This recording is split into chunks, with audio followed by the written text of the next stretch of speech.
So, very good afternoon to one and all. Respected resource person for this afternoon session, Dr. Preetam uh, Selmokar ma'am is here. She is from Department of Mechanical Engineering, College of Engineering, Pune.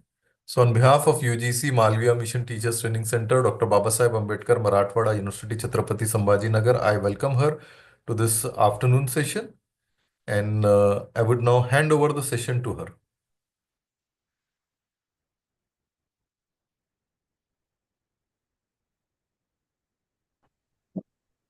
Thank you, sir. I hope I'm audible. Yes ma'am, लेकिन participant को हमने mute करा है, वो chat box में पूछेंगे या आप अनम्यूट कर सकते हो being a co-host to them.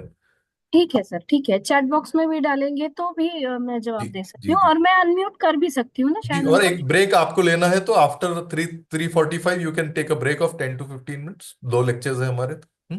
Ji sir, और मुझे 2:30 से लेके 5:30 तक लेना है ना जी सर? जी जी जी मैम जी। ठीक है सर, ठीक है सर, ठीक है सर, ठीक है sir. Okay. Hello, I am doctor Pritam Selmokar from COEP Technological University, Pune. It was earlier known as College of Engineering, Pune, popularly known as COEP. Before we start our today's session with NEP, I would like to show you a film about our college so that it will check whether the sharing is going proper or not. Let me share my screen and let me show that movie to you.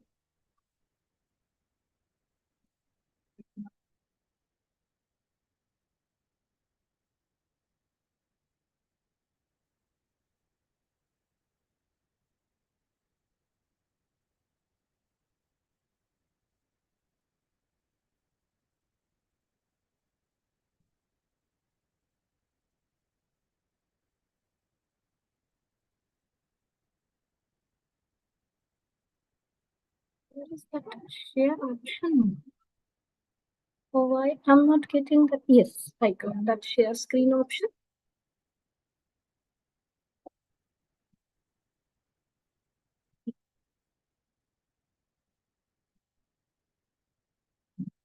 My screen is getting shared.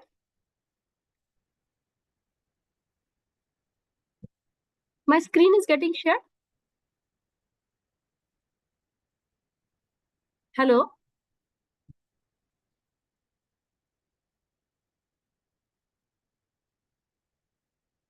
काय झालं?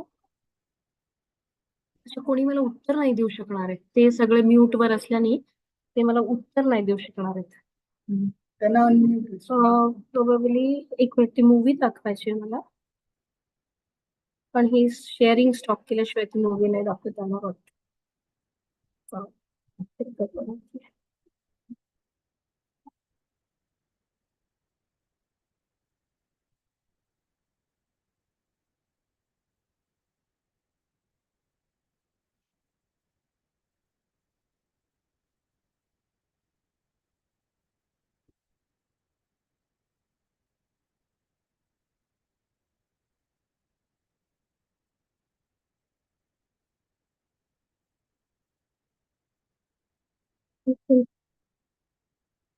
Videos are not here, ma'am.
Ma'am, it's not audible, ma'am.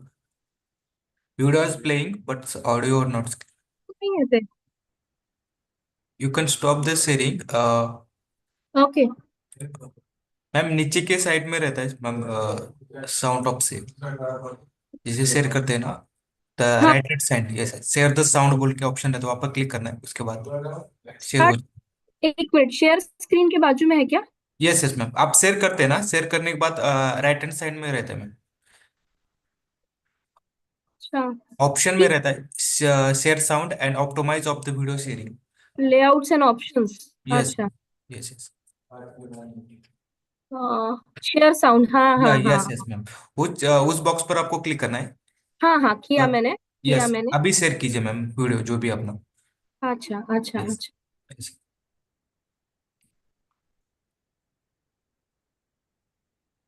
मैं stop कर लेता है okay हाँ.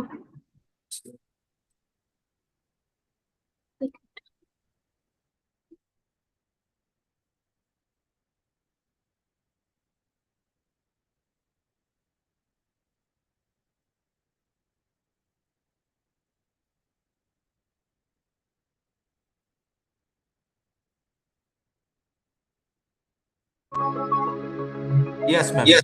Yes yes I am Maharashtra, a land of ambition, resilience, and innovation. My soil has nurtured brilliance, shaping the pioneers who dare to dream beyond boundaries.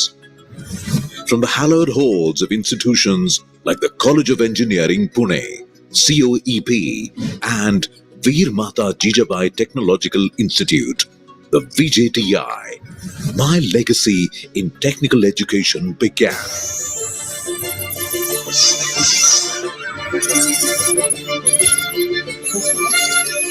These institutions were not just built to teach, but to transform, to ignite the spark of innovation and create a foundation that would carry the weight of a nation's aspirations. Today, Maharashtra's technical education landscape stands as a beacon of innovation. These institutions are far more than places of learning. They are hubs of transformation. In every laboratory, every workshop, and every field project, they challenge the ordinary and redefine the possible.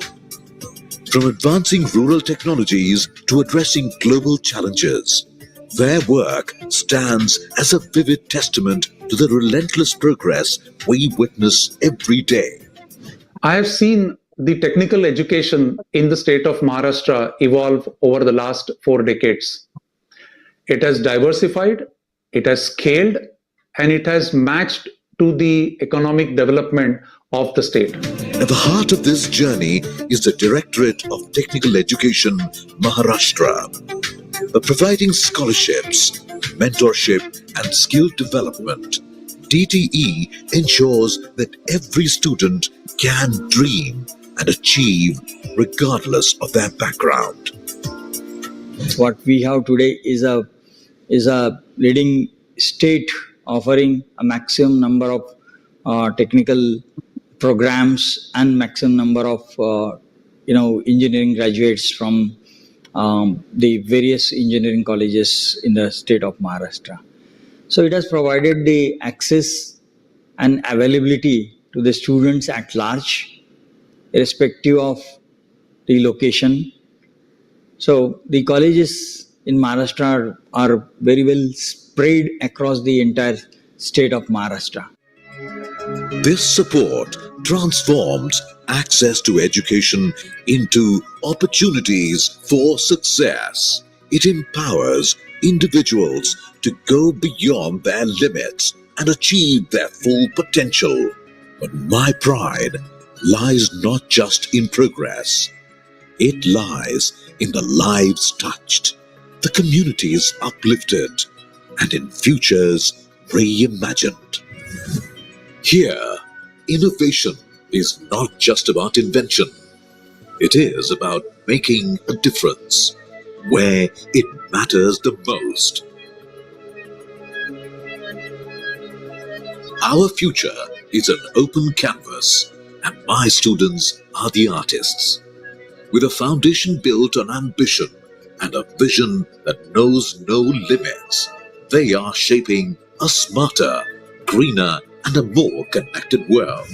We stand proud as the host of Pivot 2025, a celebration of innovation and a testament to the brilliance of my students, educators, and institutions. Together, we invite the world to witness the essence of being more, reshaping India as a technical powerhouse of the future.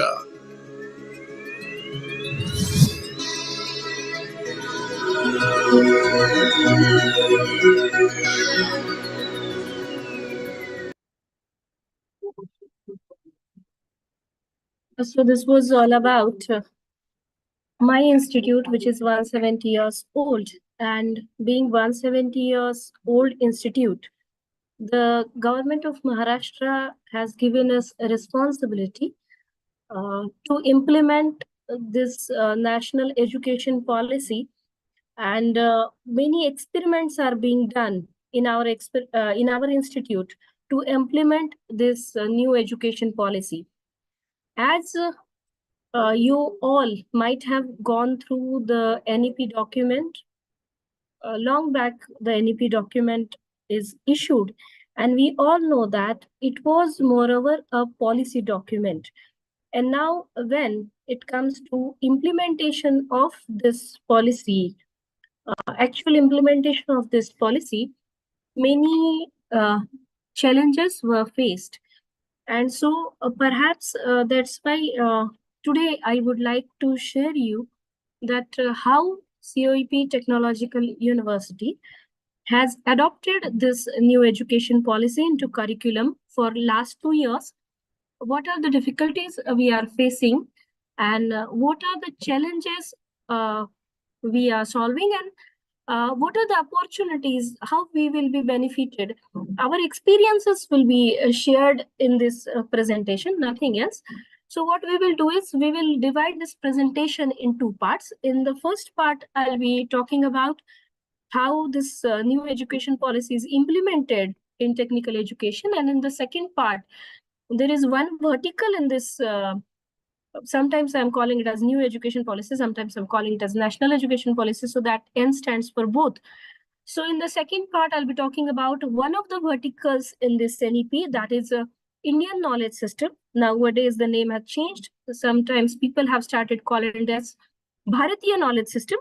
Actually, we, Bharatiya people, do not agree to the definition of all these 3 words, Indian knowledge and system, from the West. So how we differ and why we need to call it as Bharatiya Jnana Parampara, that we will talk later in the second session. But let us start our session first with this GR by our department, that is Technical Education Department of Government of Maharashtra, which has given us guidelines about this implementation. Currently, Professor Kulkarni is Vice Chancellor of Mumbai University. He has drafted this GR for the technical education. And in 2021, we had arranged one seminar of policymakers. 2 days residential workshop was arranged of these policymakers and of Government of Maharashtra and Government of India to understand thought process behind this policy. And in that program, ALAP, we had a session by Professor Kulkarni, in which he has shared the guidelines of this GR, and later on it has converted into GR. So now here for technical education, it was a 4 years program basically. For other streams, in the NEP 2020, 3 years programs are getting converted into 4-year programs with research component added in the 4th year. But for engineering, this is not the case, because we are already we were running a 4-year course. So whenever students enter our institute, they have completed the 4th level that is, they have completed 12th, and whenever they will complete the first year of engineering, they will be in the level 4.5. This level system has started for the first time in this NEP. And the second thing what has happened is, earlier what used to happen, that if a student comes to us after finishing his 12th standard, and some students, because of some difficulties, could not complete their degree program. Some took more than 7-8 years, and their registration used to get cancelled after 8 years, and they end up being just a 12th class, 12th pass student. So they have to find the employment based on their 12th degree. All what they have learned in last 8 years was never converted anything into on paper. But now this new education policy has a scheme, has a provision that after completion of every year, they will be getting some degree. That is, at the end of first year, the students will get UG certificate in engineering. Now we all know that to complete a bachelor's degree in engineering, those from other streams may take up this as a case study in engineering, because I'll be talking mostly all the provisions in engineering only. So we all know that for getting a bachelor's degree in engineering, we need to complete at least 160 credits. So these 160 credits are divided in 4 parts, that 40 minimum credits are to be earned at the end of every year. Minimum 40 and maximum 44. So minimum 160 credits are to be earned at the end of 4 year, or maximum 176 credits we can offer to the students to complete the Bachelor of Engineering degree. So out of which, if a student completes 40 credits successfully at the end of first year, the student gets a degree of UG certificate in engineering. Then, and he completes level 4.5. In the second year, if he earns another 40 credits, we all know that earlier mark system was there. Now, because of academic bank of credits, we have started calling this system as credit system, in which next 40 credits are to be earned to get second year diploma in engineering, UG diploma in engineering, and the student will complete the level 5.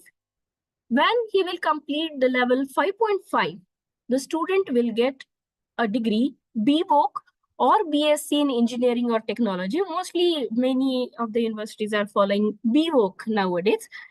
And the student will get a degree BVoc after he earns minimum 120 credits.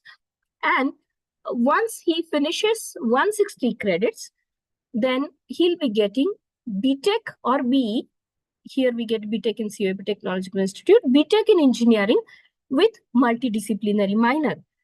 Now, I think you all must be must be aware about these terminologies. I'm just, maybe this can be treated as a revision for you all.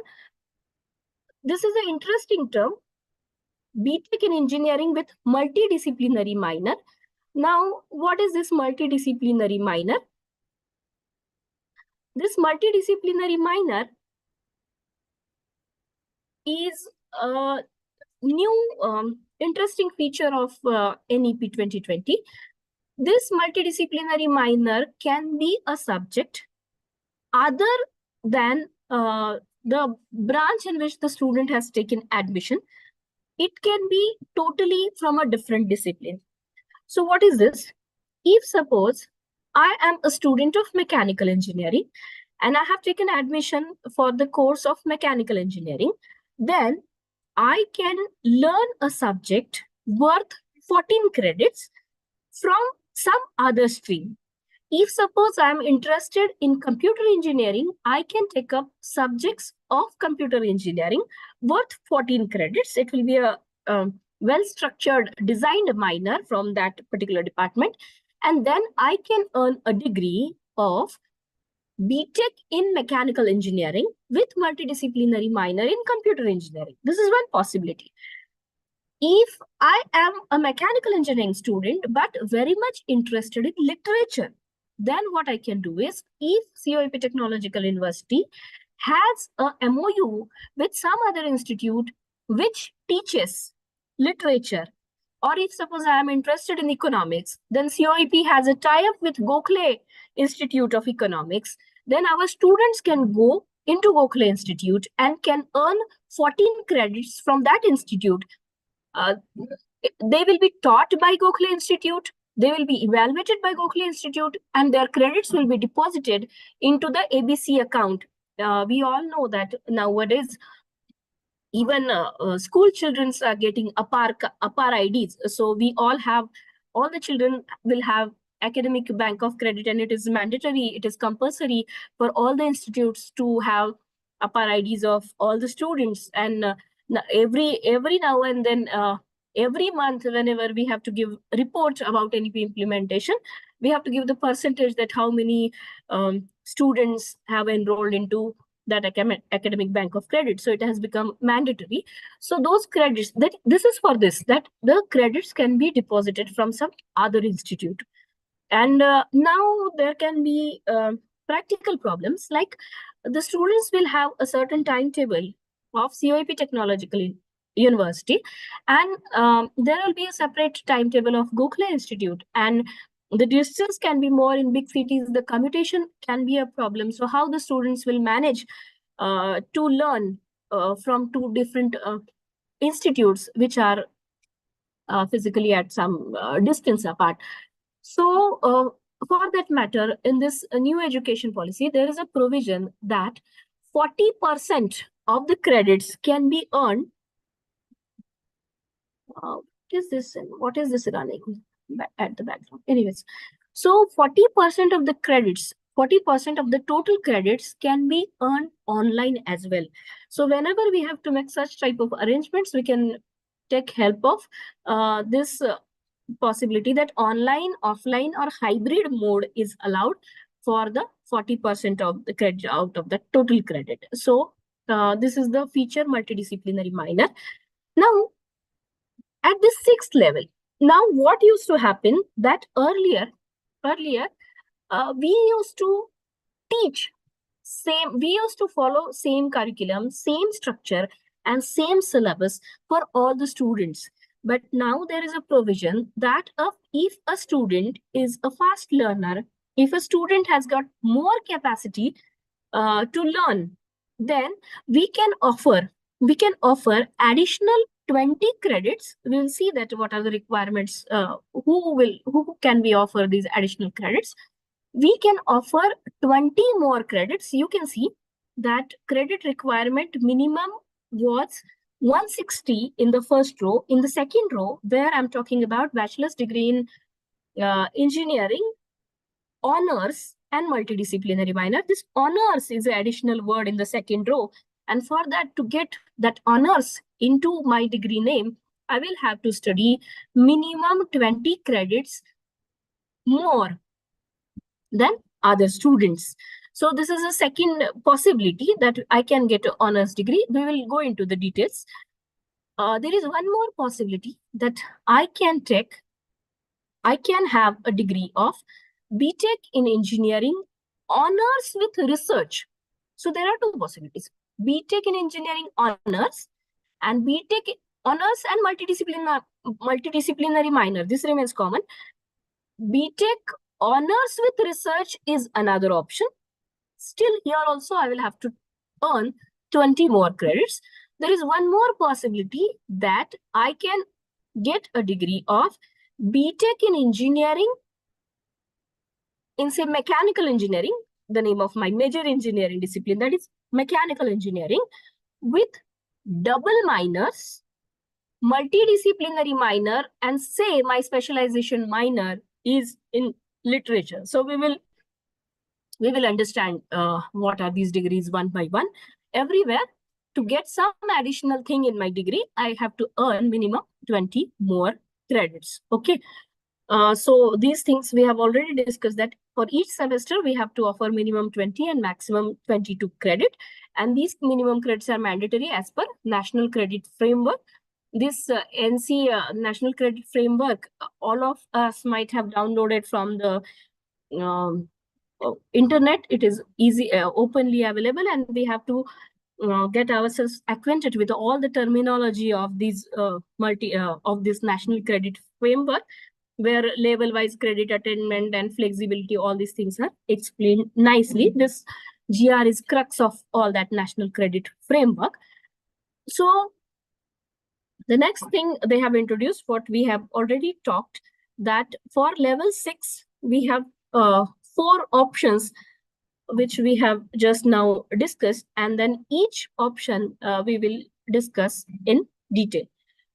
Under BTech honors, I think, under BTech honors, what we can do is, we can offer the students 20 subjects worth 20 credits from a higher degree. Suppose we have MTech design also in the mechanical department, MTech thermal engineering also, and MTech automotive also. So if a student decides to complete his honors degree, then he has 3 options available in the mechanical engineering department. He can take up subjects worth 20 credits from MTech design. He will attend the classes of MTech design. He will appear for the question paper.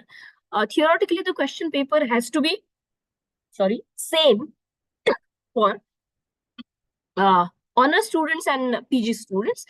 And one student can take up courses from thermal engineering, and another student can take up courses from automotive engineering. So they have 3 choices for PG subjects.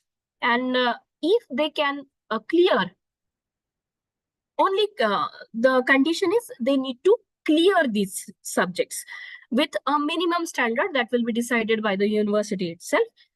Then it will reflect into their degree that they will get a honors degree. Now, second possibility, what we have seen just now, is bachelor in engineering with honors with research degree in chosen engineering discipline with multidisciplinary minor remains common. Now, there is a lot of discussion. There was a lot of discussion, what we can say, a lot of debate on including this multidisciplinary minor into the 160 minimum required credits, because many faculty members have some resistance to include these 14 credits into the minimum limit of 160 credits.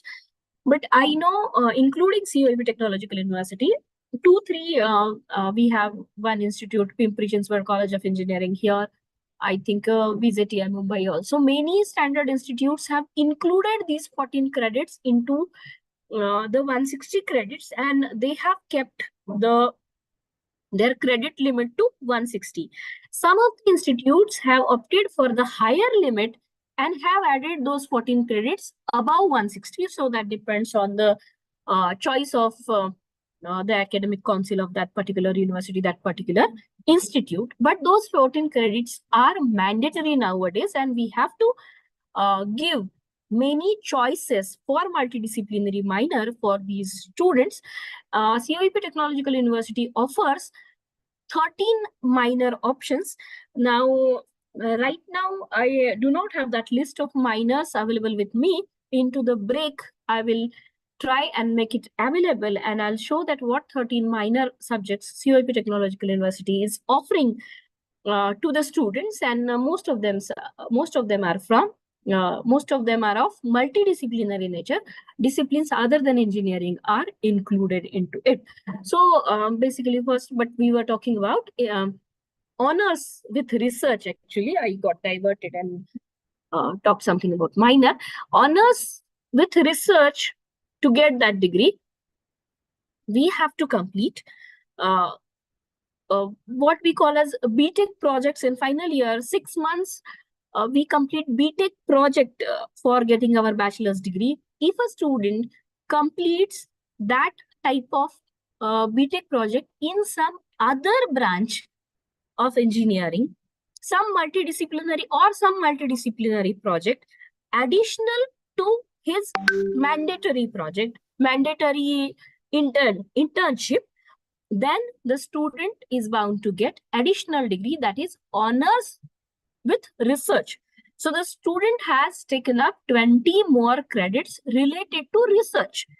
So the student can take up 20 credits related to academics, then he will get honors degree. If he take up students credits related to research, he completes additional project, then he will get additional internship even, then the student will get honors in honors with research. Okay, so for both 180 credits are required. Now if suppose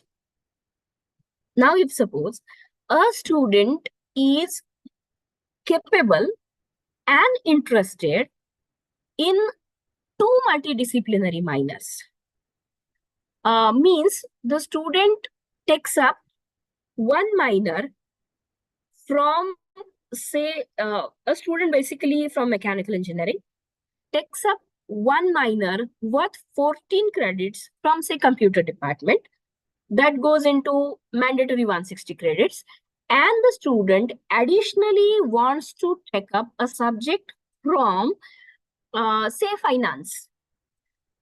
Here, say in COEP, one company, FinAQ, offers one course in finance. Suppose that student is interested in earning those 14 credits from that company also, from that institute also, then the student will get a double minor degree. And the student naturally will have to earn 20 more credits to get that additional degree. So here it is written, I think this is about that research. And the next is honors degree, whenever students take 5-6 courses in same in this is about honors. And yes, the E part is under BTech in chosen major discipline with double minor, that is a multidisciplinary minor that is compulsory for all the students, and additional specialization minor, then the student will earn minimum 180 and maximum 194 credits. For that, the student would take up 5-6 additional courses of 18 to 20 credits in another, maybe just now I gave example as engineering discipline, or some emerging area of specialization, or that compulsory multidisciplinary minor can be other than engineering also. So the student will get a double minor degree. And a lot of flexibility about implementation of these credits and distribution over of these credits over 4 years is given to the universities. Now, all of you must be aware, and many of you must be attending the online meetings every Saturday at 11 a.m. By the Higher Education Department. Many times, Honorable Minister Sir also is present for those meetings to answer the queries on NEP 2020, and all the NEP steering committee members are also present into that meeting every Saturday at 11 a.m. And whenever we attend all those meetings, every time they say that a lot of freedom is given to all the institutes to implement this NEP 2020, and within the guidelines, they are free to make some changes suitable for the conditions wherever they are implementing this policy. I think someone has posted this GR. Yes, I'm explaining this same GR. Thank you. I think Nikhil sir has posted this GR. Thank you, sir. So yes, so so far what we have seen is given in nutshell. There is a flexibility to move from one discipline of study to another. Yes, the important feature I need to explain before we move on is the important feature multiple entry, multiple exit. Now, what is this multiple entry, multiple exit? that if a student needs to discontinue his study at any point of time into these 4 years tenure, suppose a student wants to discontinue at the end of second year, then because of some personal difficulties, say, then, and the student has already completed the necessary credits to complete the second year of engineering, 80 credits he has completed, then the student will be offered 2 additional courses, which will be strictly skill-based courses.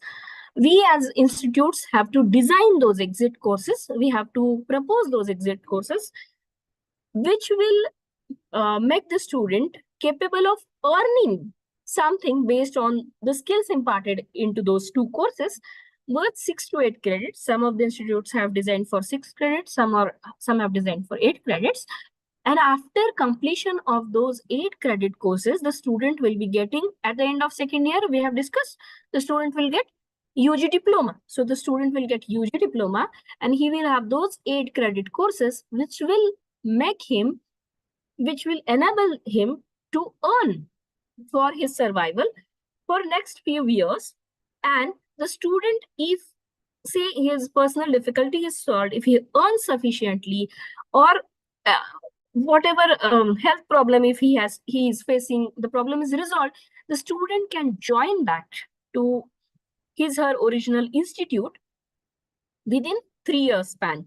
And he can, 3 years is the limit, 3 years is the allowance given to the students to for the discontinuation, but it is not mandatory that I mean, this facility is not offered only once.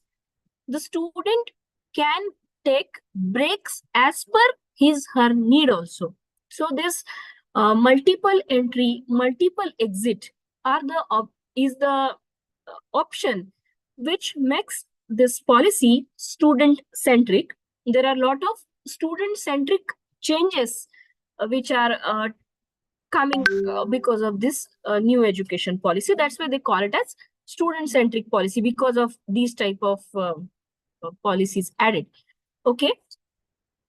The second, we have these are the features they have discussed as multidisciplinary minors can be. Earlier what used to happen that we all are parents and we know that even if our child is good in any of the sport or any of the, what we can say, I mean, he has interest in, say, arts, or say singing, or say in acting or any other thing, what we say is ki you need to continue with your education first, and these are additional things, these are co-curricular things. If time permits, you go and pursue your hobby, but for your for earning the bread, you need to study the formal education. But now this NEP 2020 has given the chance to the kids that they can pursue their hobby and they can earn the credits which will be added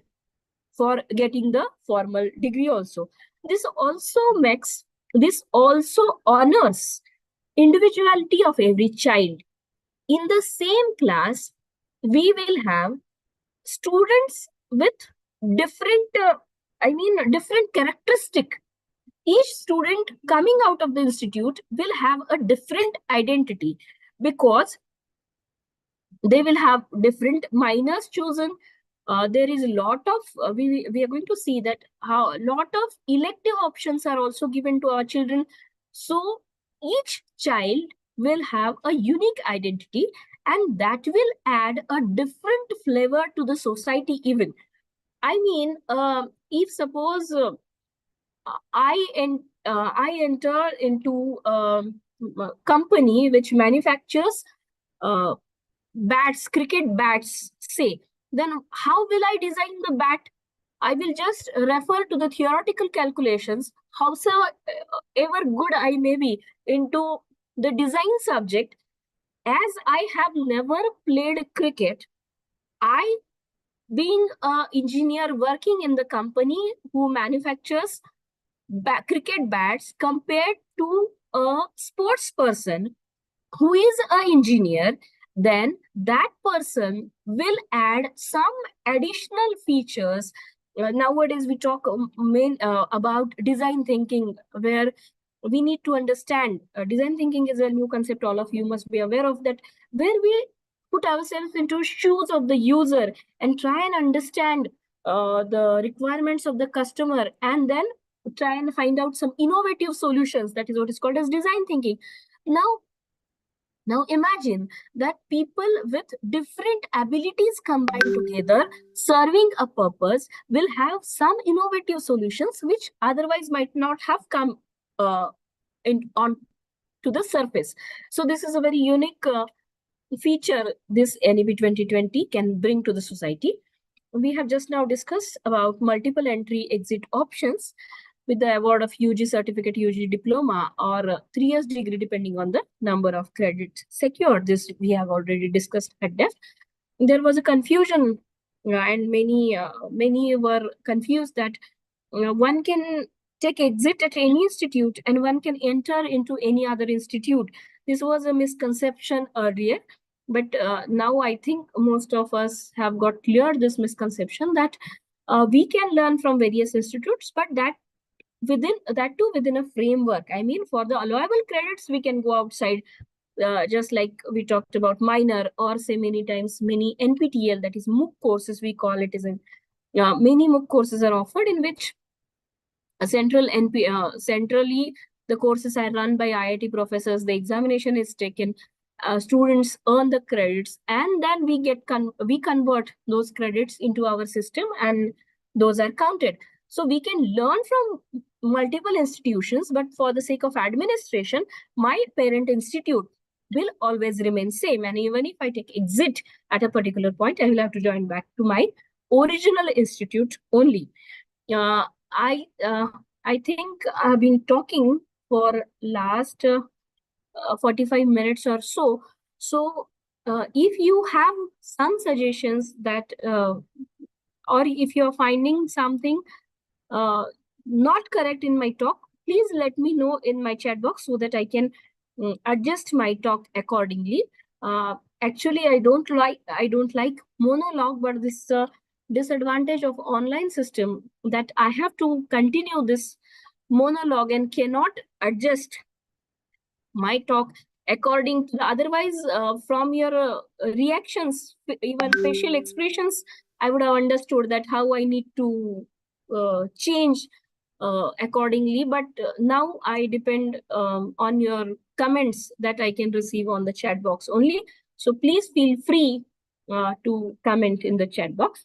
I'll continue with whatever I'm talking about. The flexibility for learners to move from one institution to another, I have just now cleared the misconception.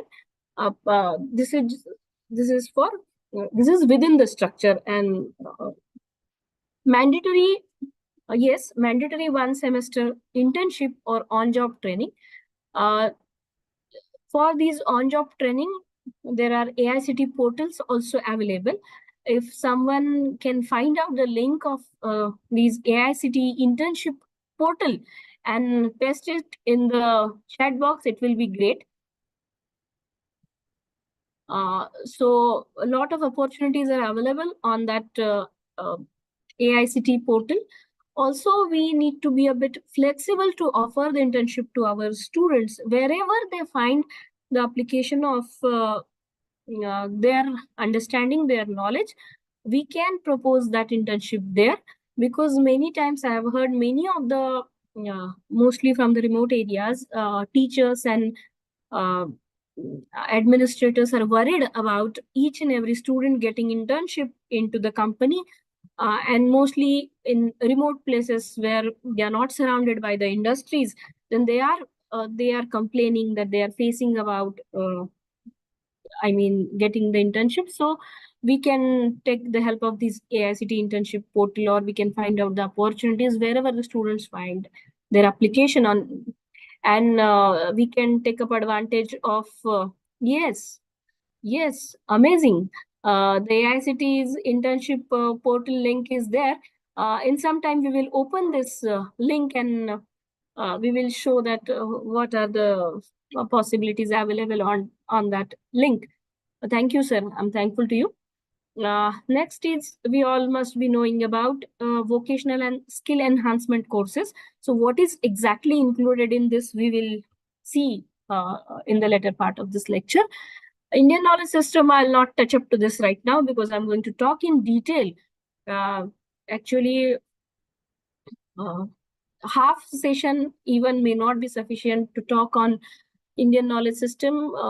Let us cover some major points about Indian knowledge system in this half session today. Then community engagement project. The students should we target holistic development in this new education policy, national education policy. So in our society, we are Indian people, and we grow up listening to the I remember one doha of Kabir, which says that बड़ा हुआ तो क्या हुआ जैसे पेड़ खजूर, बड़ा हुआ तो क्या हुआ जैसे पेड़ खजूर, पंछी को छाया नहीं फल लागे अति दूर, पंछी को छाया नहीं फल लागे अति दूर. So we are from the society which just in our society only self development is never our motive.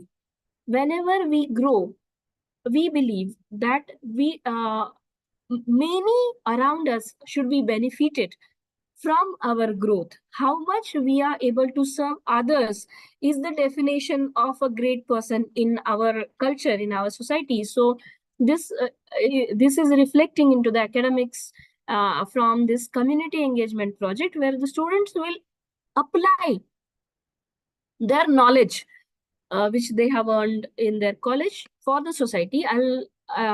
I think here itself I'll give few examples that I have been part of two projects in which in first project, what our children have done is, you all are aware about the Hemal Kasa project by Amte family. There we all know that women from rural area come for the treatment, for their medical treatment. Many pregnant women used to come for their medical treatment into the project dispensary, and they as they cannot read, write, they were not maintaining their records. They were not getting updates about their checkups, about their blood reports, and if they end up in for their delivery in some other dispensary or in some other hospital, that those doctors were clueless about the past record of these ladies, which used to create many problems for the doctors. So our students have developed one app. Now, surprisingly, interestingly, these ladies have smart mobile phones with them. This is a very interesting thing. And so our students have converted the instructions into their language, mostly many times in pictorial form, which will give them updates, which will store their reports, which will help the doctors to understand the clinical situation, which will help two doctors to communicate about that patient's health, and so on. Many features were added. That is what I can say, that a separate talk can be arranged to explain that project. It is so interesting. So this is one community engagement project. These type of projects can be taken up. Some students of our college have gone to a village where they have made a 3D model using software, a 3D model of their village. They have installed many solar panels, and many projects were converted from regular electricity to solar enabled. They made that village solar enabled village. Some data analysis projects were also taken up for the society, from which some conclusions can be drawn and they can be presented to the government so that necessary action can be taken. That means the technical education can be converted into useful work in this community engagement project, and there is a lot of scope for us as teachers, if we involve ourselves into these activities, many community engagement projects can be found out. And if we implement it properly, this young, enthusiastic, and talented force can be utilized to solve many societal problems. Now, the research problems, and many of the problems can be taken up as PhD problems later on by our students, because this new research framework board is also set up by the government. The research from developed countries and the research from countries like ours needs to differ. Many times what happened that we try and copy the type of the research problems, the research projects taken up by Western countries. We try and take up same type of problems, same type of research problems. And what happens that our PhDs remain for the sake of our promotions and for benefit of our own. But if we take up some research problem related to community, then we put huge efforts to complete our PhD. Almost dedicated efforts of 3, 4, 5 years go to complete a PhD. If it will be of some use to the society, then apart from getting personal advantage, we can be of the help of society. So nowadays there are many schemes which promote such type of problem selection also. So okay, so let us come back to our original discussion. Horizontal and vertical mobility with multiple entry and exit options at each level that we have discussed. At each level, this is possible. Multiple entry also we can offer them if a person comes back. Then if, as it is a very flexible and dynamic policy, we might require to offer some bridge courses for the student who is taking next entry, so that the student can cope up with the students who are already there in the class. So that also depends on the decision by that particular university, by that particular institute, and we can adjust that student once again. Then skill-based courses are promoted. Internships for exit, we have discussed that 6 to 8 credits. If time permits, I'll show you that what are the options given by COEP for those exit courses, if someone is interested into going into details of implementation of this policy in engineering college. Then yes, credits for co-curricular and extracurricular activities are also added. How they are added, we will discuss. Value education courses are also offered. We'll go into the details. That we have already seen that almost 14 credits of my and 6 credit of open electives. It makes 20 credits. That choice of 20 credits will make each and every student unique, because all the students in a particular class will have a different set of combination for those 20 credits. As I discussed, that flexibility to switch to alternative modes of learning, offline ODL and online learning, hybrid modes of learning. Nowadays, even many STTPs and FDPs are arranged in online mode. This FDP itself gives us a chance to interact. We all are sitting at some remote places.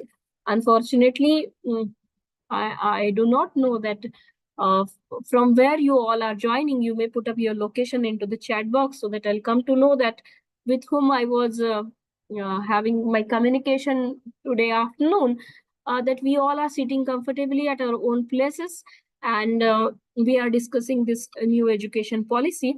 So this flexibility is offered, and this new mode of learning, which is a sort of advantage given by the COVID to all of us, is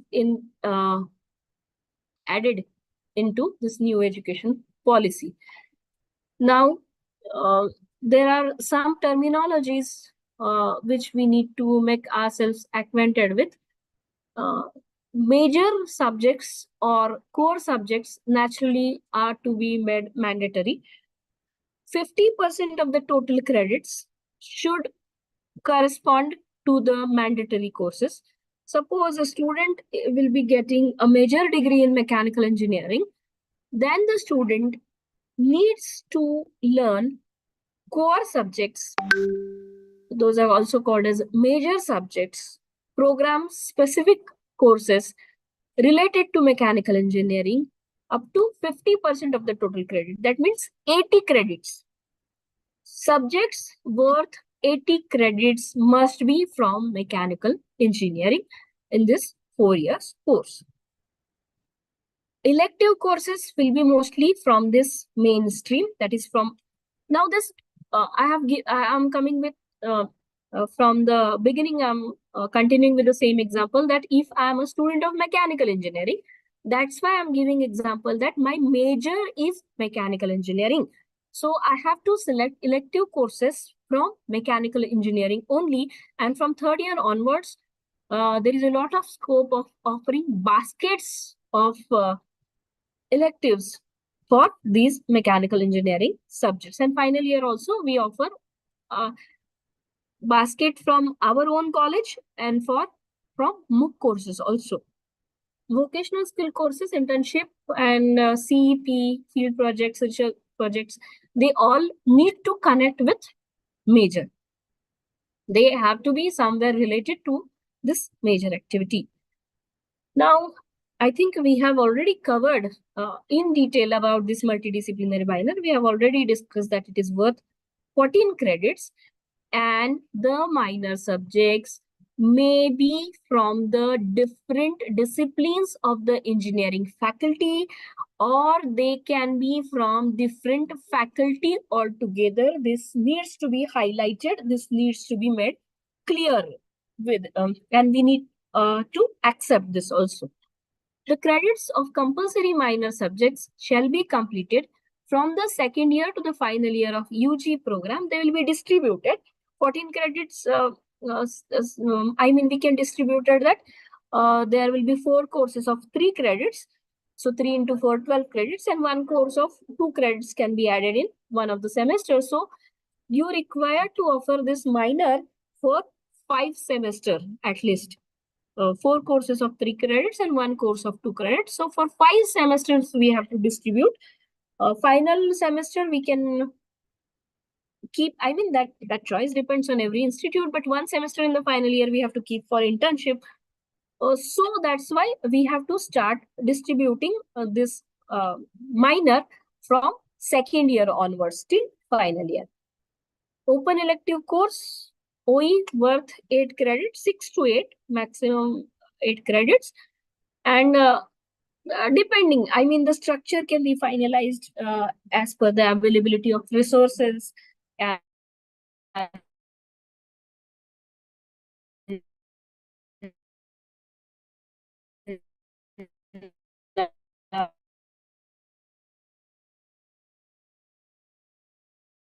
and they can be displayed.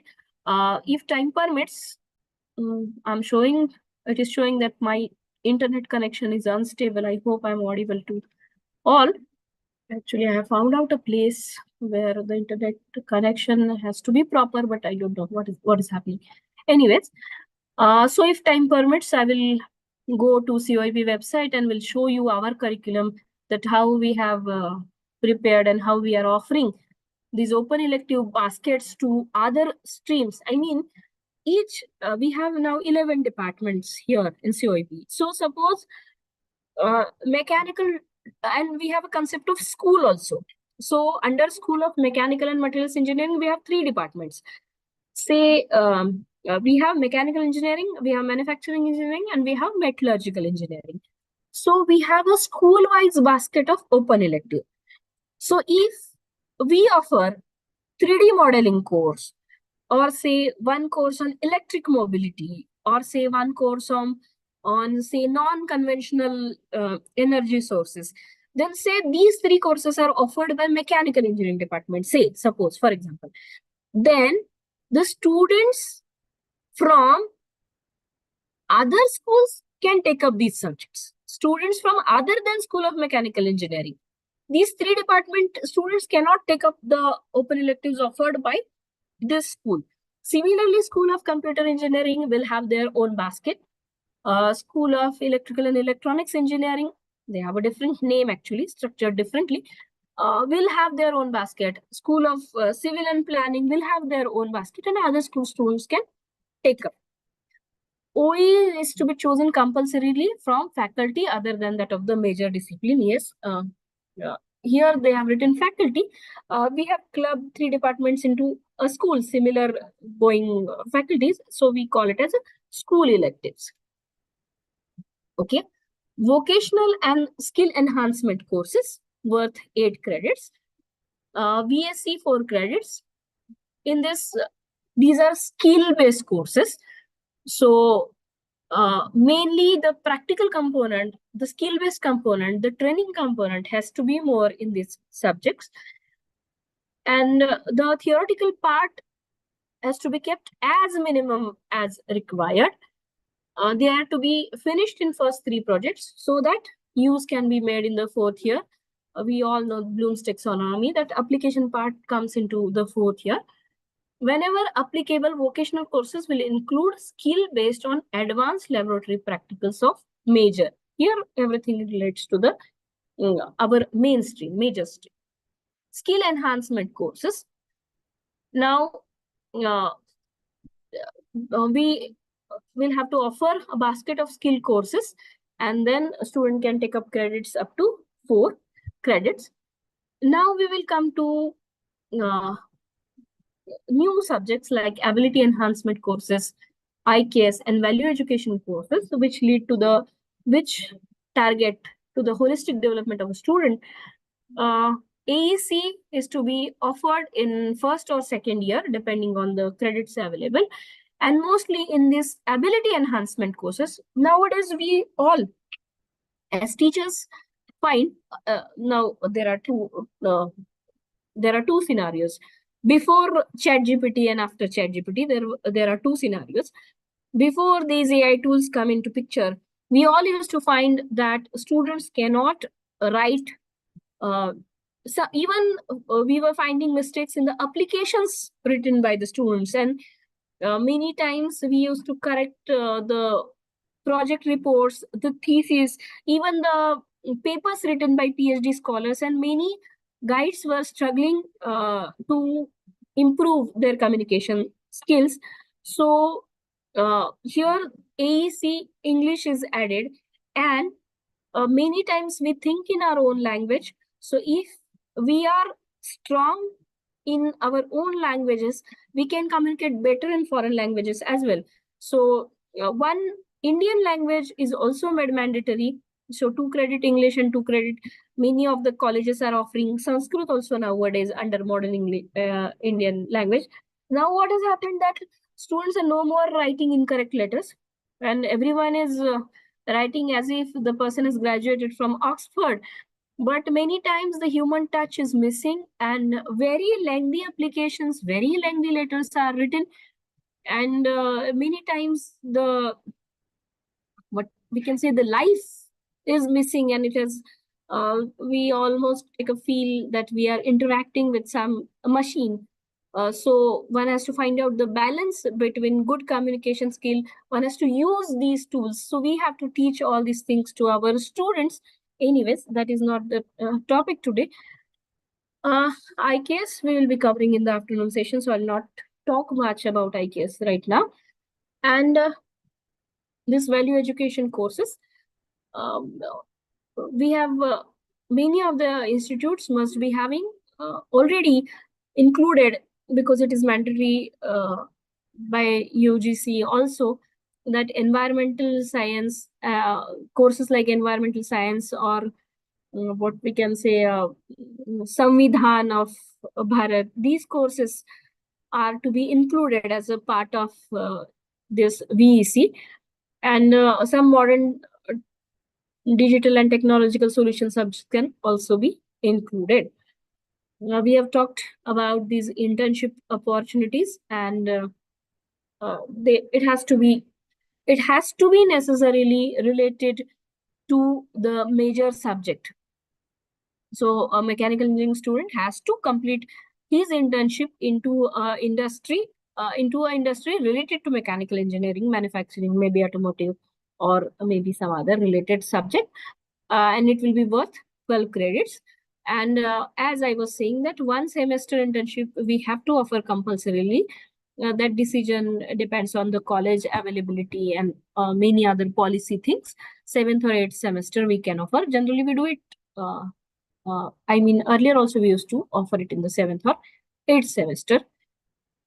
And if the students have to complete some courses, some theory courses, if we have to offer, we are offering 6 credit worth courses in the internship semester, then we offer 2 courses of 3 credits each from NPTEL for this internship semester, so that the students are free to take up the internship at any location in our country or even outside. Some students are going outside also for the internship. So wherever they are, through this online mode, they can complete their remaining coursework.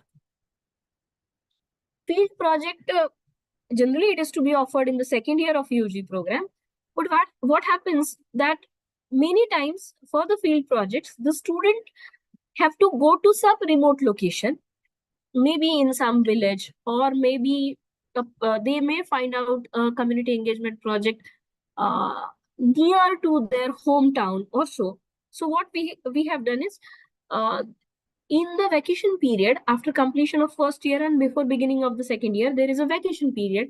Into that vacation period, we have offered this community engagement project, but the credits will be added in the mark sheet of the second year. So this kind of flexibility is given to the institutes.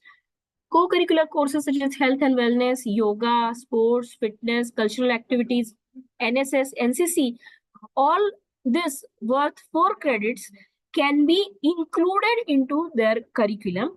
Earlier, all these gymkhana activities were supposed to be secondary activities, co-curricular activities, and were not reflecting into their grade sheet. But nowadays, this NEP gives us opportunity. NEP gives opportunity to students that their abilities, their extraordinary achievements in these co-curricular courses can be reflected into their grade sheet.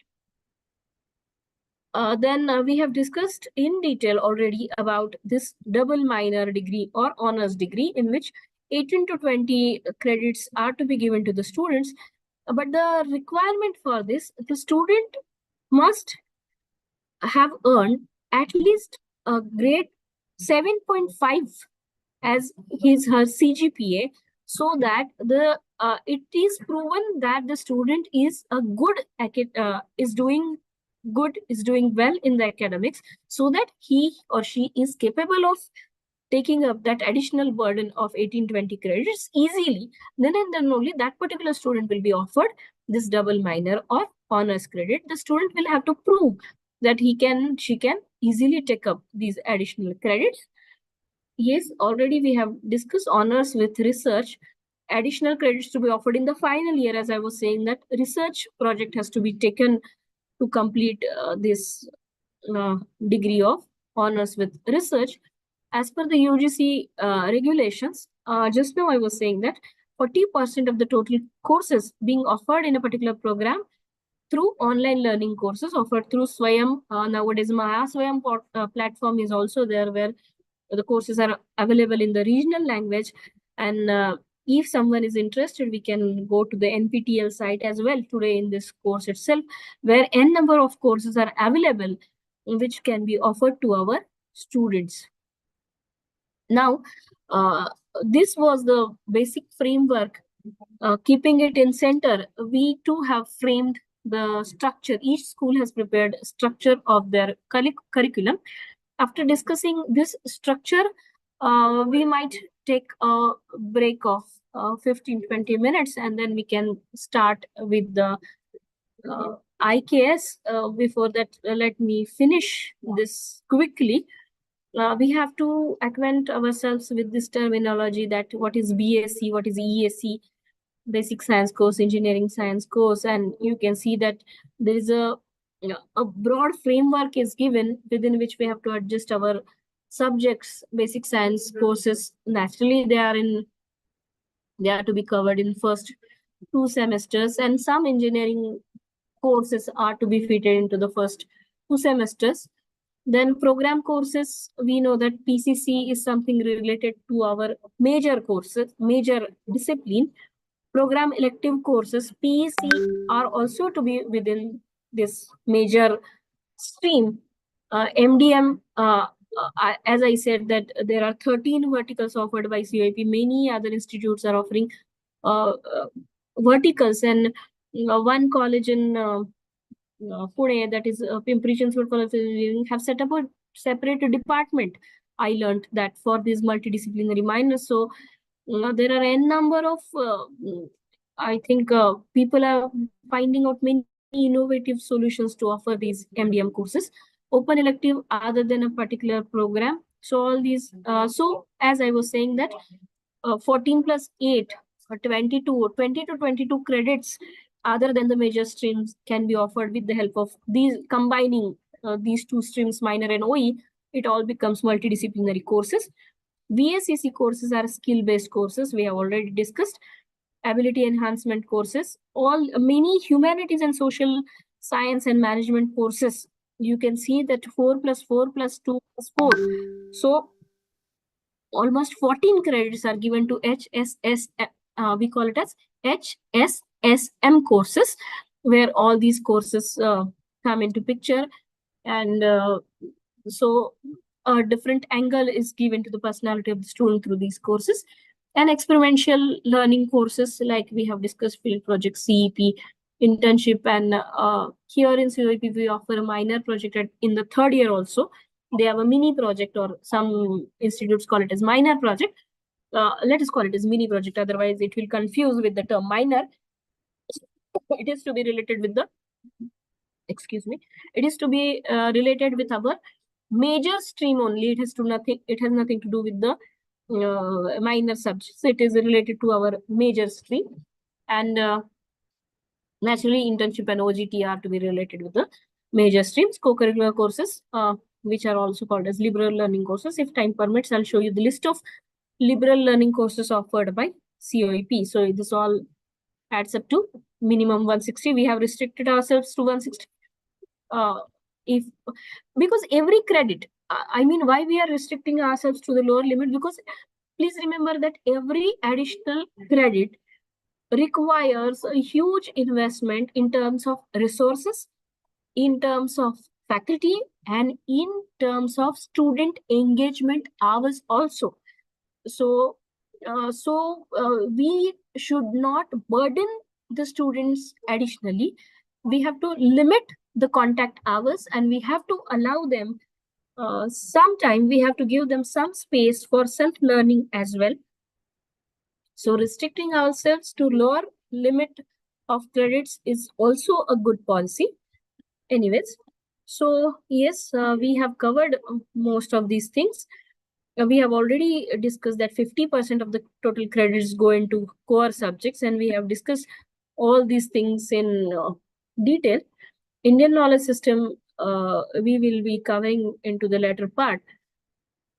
Yes, as I was saying that we have to think about every additional credit carefully, because 13 to 50 hours of teaching per credit is required in a semester. We know that generally we adjust our teaching load also, that it is double in laboratory course. So 13 to 15 hours in theory, same will be 26 to 30 hours in laboratory activities per credit is required in a semester. Studio activity is something related to, if we are talking about some art related courses, architecture related courses, then planning related courses, this will come into picture. Okay. Workshop based activities, 26 to 30 hours of workshop based activities per credit in a semester is required. Internship, 1 credit per 2 weeks of internship.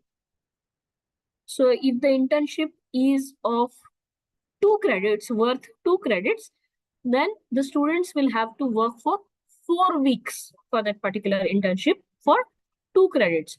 So 2 weeks of internship means 30 to 40 hours of engagement. So 4 weeks of internship will mean 80 hours of engagement. And we know that generally we do it like this. Internship will be monitored by 2 mentors, one at the institute and one at the organization where the student is taking up the internship. This is a common practice nowadays. Yes, the courses will be offered in online mode. We discuss NPTEL courses can be offered, or even the faculty from the particular institute can offer the courses online. That is also possible. Community engagement projects, yes, there are a lot of experimentation going on to implement the CEP properly. And we have discussed few examples of CEP also. Activities that would expose students to socio-economic issues in society so that the theoretical learnings can be supplemented by actual life experiences to generate solutions of real life problems. Here also 26 to 30 hours of contact time per credit in a semester.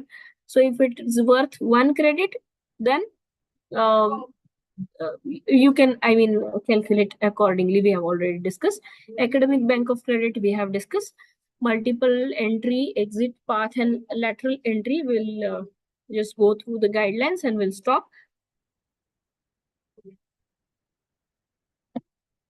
Multiple exit. The students will have flexibility to enter a program in odd semesters and exit a program after the successful completion of even semester.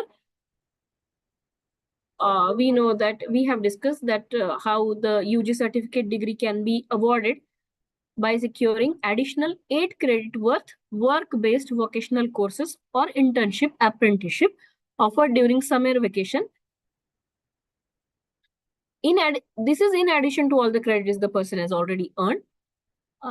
In second year also, they can get UG diploma by earning 8 additional credits. These 8 additional credits will be skill-based vocational courses, will be offered to only those students who want to take exit during summer vacation after the second year. Same with to get BVoc. And yes, re-entry or lateral entry. Students opting for exit at any level will have the option to re-enter the program from where they had left off in the same or in a different. There is a bit dilemma on this. Yes, just now I said that minimum CGPA will be 7.5 so that the student can be offered a double minor or honors. Both the honors degrees can be offered. Anything additional to the basic degree need a CGPA of 7.5 or 75% in other words. Okay, so this was all about the guidelines given for implementation of a new education policy by Directorate of Technical Education and Government of Maharashtra. There is one more GR which says that the same structure, the same policies are to be followed for the post-graduation students as well. So this is to be implemented for the PG students as well. This was all about NEP. We will start, I think, at 5:10. No, not at 5:10. 4:10. Sorry. At 4:10, we can start our next session. We'll have a break of 15 to 20 minutes, and then we will start up with IKS. By the time, if I can arrange for the list of 13 minors, then I'll show you that list. Before I take a break, before I exit, do I have some audio is not clear? Oh, do I have some suggestion? Was this the problem faced by Namrata madam, or everyone else is facing the same problem? You can please put up any suggestion, or if any more clarification is required from my side, then I can. Yes, I'm audible. Fine. Thank you. So shall we take a break? I request the recording to be paused for some time, and we will continue after 15-20 minutes. I'll start the session. Bye. 4:10. Thank you for listening me patiently. Thank you.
Can you see my screen?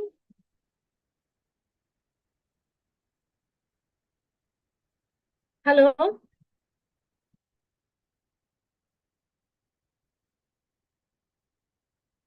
Yes, why I'm saying hello. Yes, I need to refer chat box. Yes, okay. So on my screen, I'm displaying the, as I said, 13 multidisciplinary minors offered by COEP. You can see the rightmost columns are a list of students who have adopted, who have shown their interest and who have taken up these courses. You may ignore this. You just concentrate on this list that finance for engineers, enterprise resource planning, supply chain management, energy management and sustainability, smart infrastructure and circular economy, economics. Some MOUs are also done for this. Industrial and applied psychology, Japanese language, environmental sustainability, computer science, quantum computing. Some advanced courses are also there. Some other than technical courses are also there. BIS standard and AL, artificial intelligence. Actually, there was one more course offered on agriculture as well. But I don't know why this course on agriculture is not reflecting in this list. Perhaps the students might not have gone for it, but yes, there was a course on agriculture as well. So this is the list of agriculture. This is the list of minors offered. Also, one more thing I would like to know before I start my second session, that how many of you understand Marathi or Hindi? Because to cover the topic on Indian knowledge system, I may be referring to some of, sometimes in between I may talk in Indian language, Indian languages, one of the Indian languages. Okay, Hindi, English. Okay. Yes, fine with both Marathi and Hindi. Okay, maybe for sometimes. Because I'm sharing my article, which is written in Marathi. No doubt I'll be translating this into I'll be talking in maybe Hindi, maybe English, but the article which I'll be sharing with you is my article written in Marathi, basically. So let me share that article with you.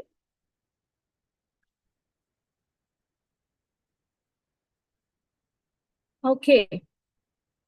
So this is my article written about Indian knowledge system.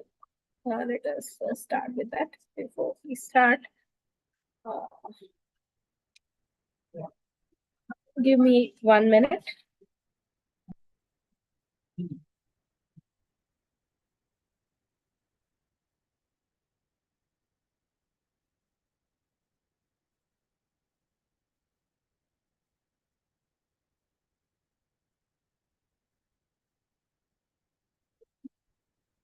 Anyways, leave it. I wanted to show you some books related to this, which I have got here, but I don't know how to.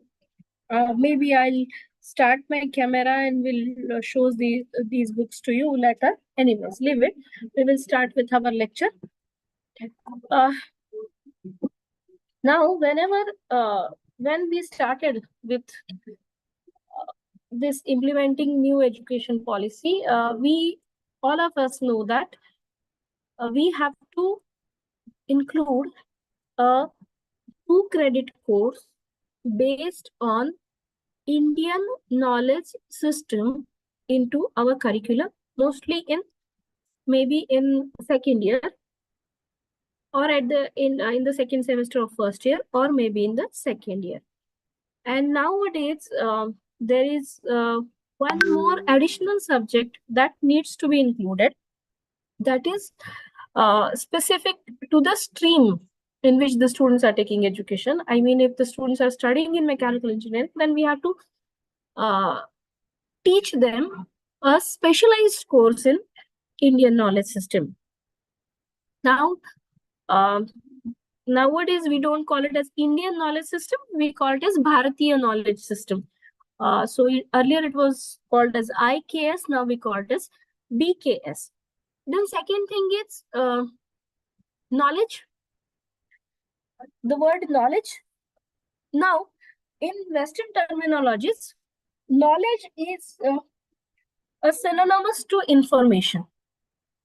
Whereas we Indians do not believe information is not equivalent to jnana.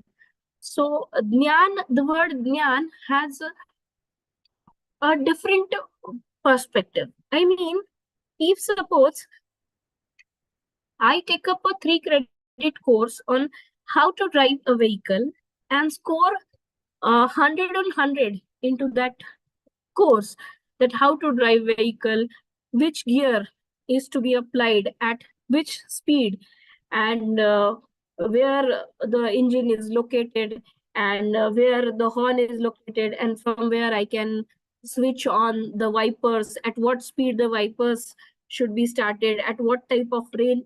If I have scored 100 on 100, still will anyone from this gathering will agree to sit into the vehicle driven by me if I tell you that practically I have never driven a 4-wheeler. This is what is the difference between the academic information what we get and the word jnana means. So anyways, we'll not go into the details, but these words, some of the Indian words do not have exact synonymous words into the Western language. Anyways, so this new education policy has added this Bharatiya Jnana Parampara into all levels. On even we are working on a project in which we are working that how this IKS is to be implemented at school level, and what should be the input given to the teachers so that they will be ready and they'll be equipped to include it into their curriculum.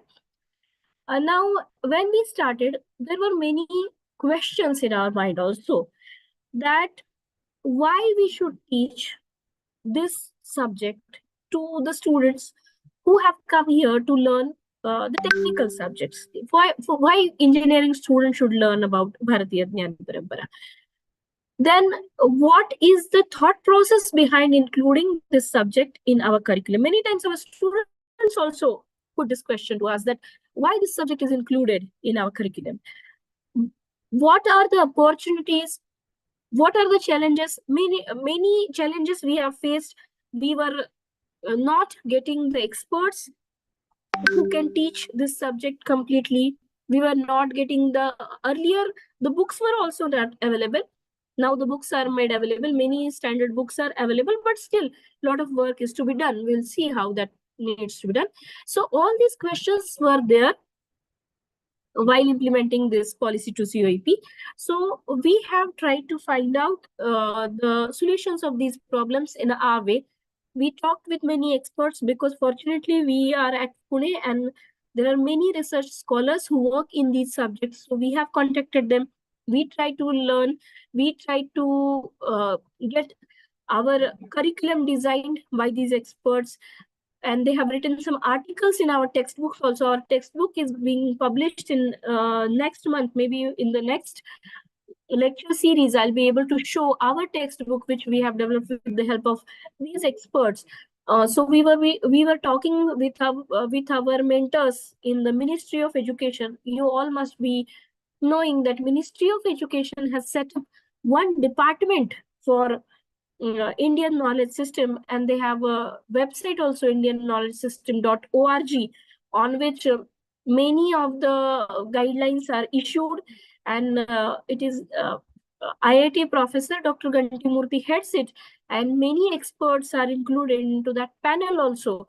So we were talking with our mentors in the Ministry of Education also, and we were trying to get clarified our doubts and our doubts about the thought process and the exact way how it should be implemented.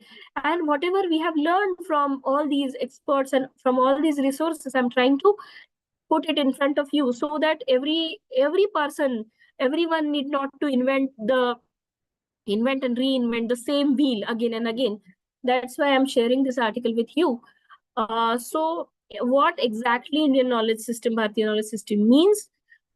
What are the AICTE, UGC or Government of Maharashtra guidelines about its implementation? This is a practical question, something. What are the opportunities? What are the limitations? And there are many conceptions and misconceptions also. So I'll try and answer with whatever limited understanding I have about this subject. So first of all, let us see that why do we need to teach our children about our old traditions, or what exactly is included into this subject. Nowadays, we all, whenever we open the newspaper or whenever we open the news channels, we find that the countries are fighting amongst each other. The countries are fighting to become superpower. Every country is behind increasing its own power so that it can control other countries. Now you will see that the scenario is changing. Earlier, only the military power was a power. But nowadays, you cannot control other countries only with military power. So there are other powers like your financial power, your consumer market, your intellectual power. Why we Indians are becoming more and more dominant nowadays is because many of the organizations all over the world are controlled by Indians. Many CEOs are of Indian origin. We can see that in politics also many people from Indian origin are coming into power. So this intellectual power of our country is increasing power of our country in total. So in total, that every country wants to be powerful by all means so that they can control other countries and the resources. Now, if we do not want to be again controlled by some other country, we have suffered 150 years. We were controlled by other country for more than 150 years. If we do not want the same to happen once again, we must be powerful in all senses. Nowadays, innovation and IPR, patents are also have become very important because this is a sort of intellectual power. So you might have heard in newspapers also many years back, you might have heard that haldi and neem, uh, these are the two things which all of us know that they are part of our day-to-day life. Haldi is a what we can say irreplaceable ingredient in many of our Indian recipes, and every Indian knows the importance of haldi. We make use of it in kitchen whenever we are hurt. We know about its antiseptic properties, and every one of us knows. Even neem also we use for storing our grains and for many other purposes. It is a part of many of our traditions, many of our customs also. But when the point came that people from other countries claimed its patent, we have to fight a long battle. In fact, we lost the neem patent also. And to get Dr. Raghunath Mashilkar himself fought to get the patent on haldi, and somehow he was successful after a long battle. Now, why did this happen? Why we have to fight for the things which all of us know that we are from I mean we all know about it, but this kind of argument this kind of argument will not stand in modern days, that everyone from our country knows this and we were using this since long. These kind of arguments will not serve, but the proofs which can be put forward into these contemporary world, like research papers or some publications, we have to present it in front of the international court. So we have to document the knowledge. We have to document the knowledge in a way that can be acceptable to the modern world, so that the patents can be claimed, the IPR can be claimed, which belongs to us. Now someone may say that, look, we are not a country where we believe in charging for because you might have seen, excuse me, that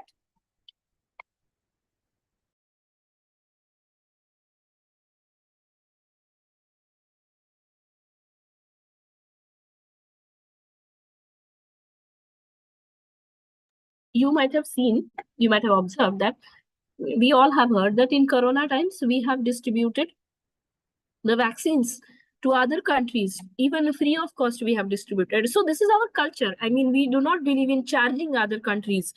Whenever they are in need, we give everything for free. So we believe in Vasudhaiva Kutumbakam. So you always say that what if we do not claim patents of all these things?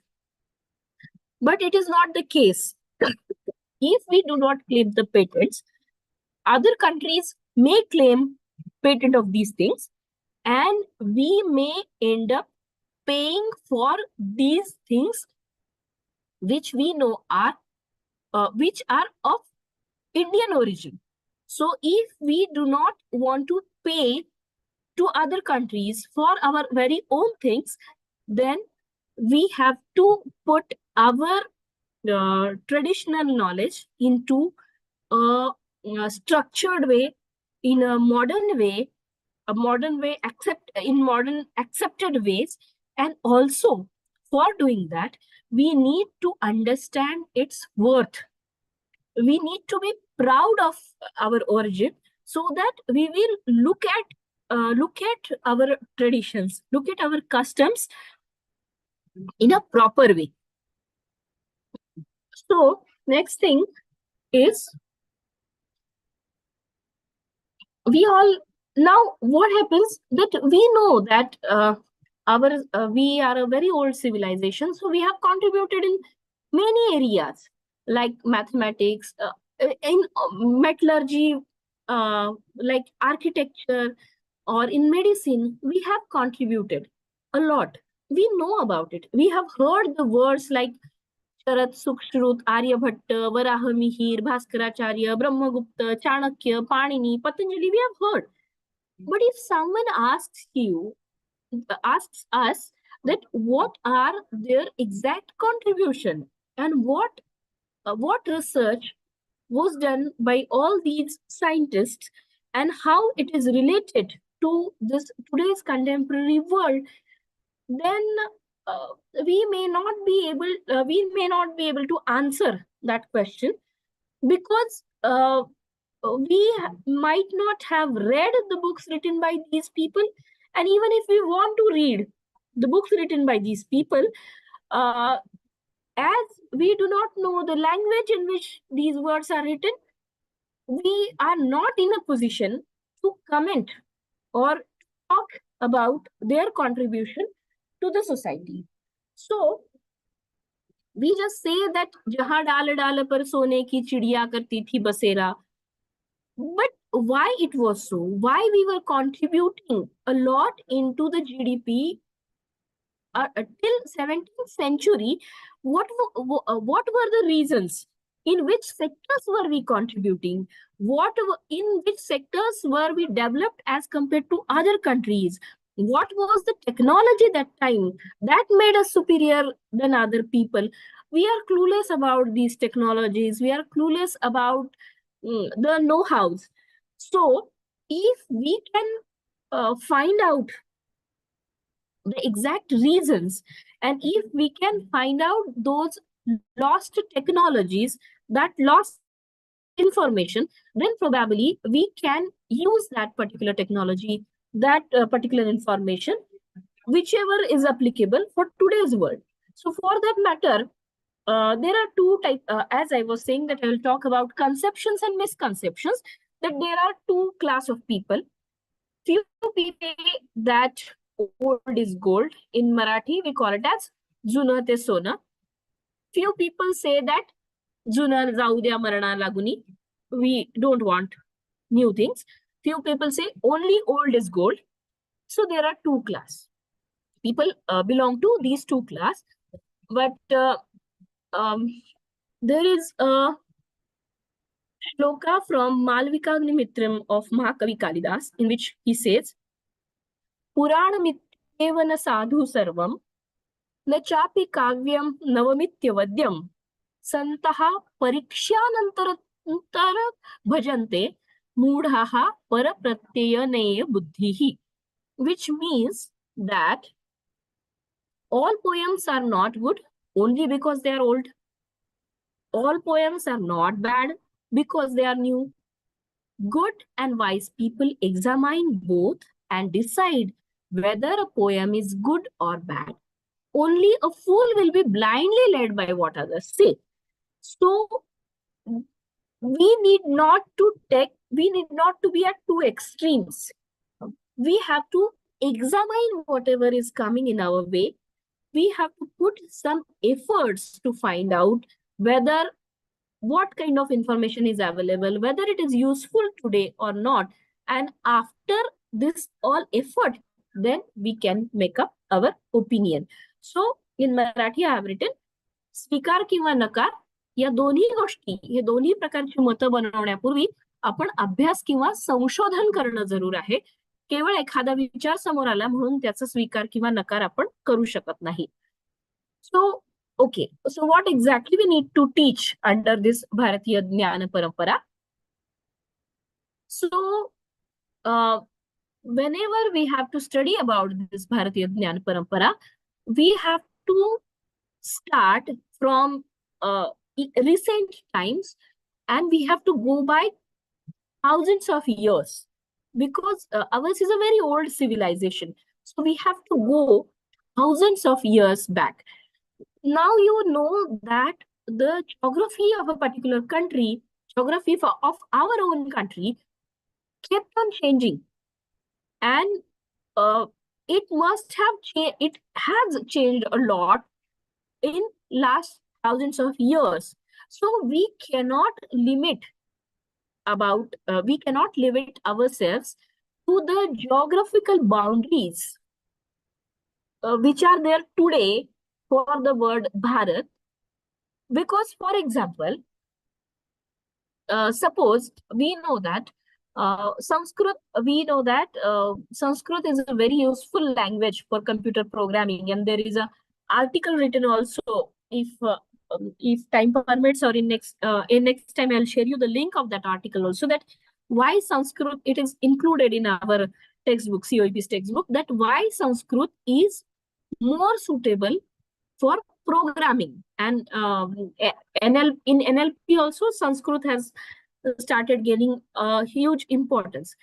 Now, we know that we all follow Panini's grammar. Even today, Panini's grammar is followed while learning Sanskrit language.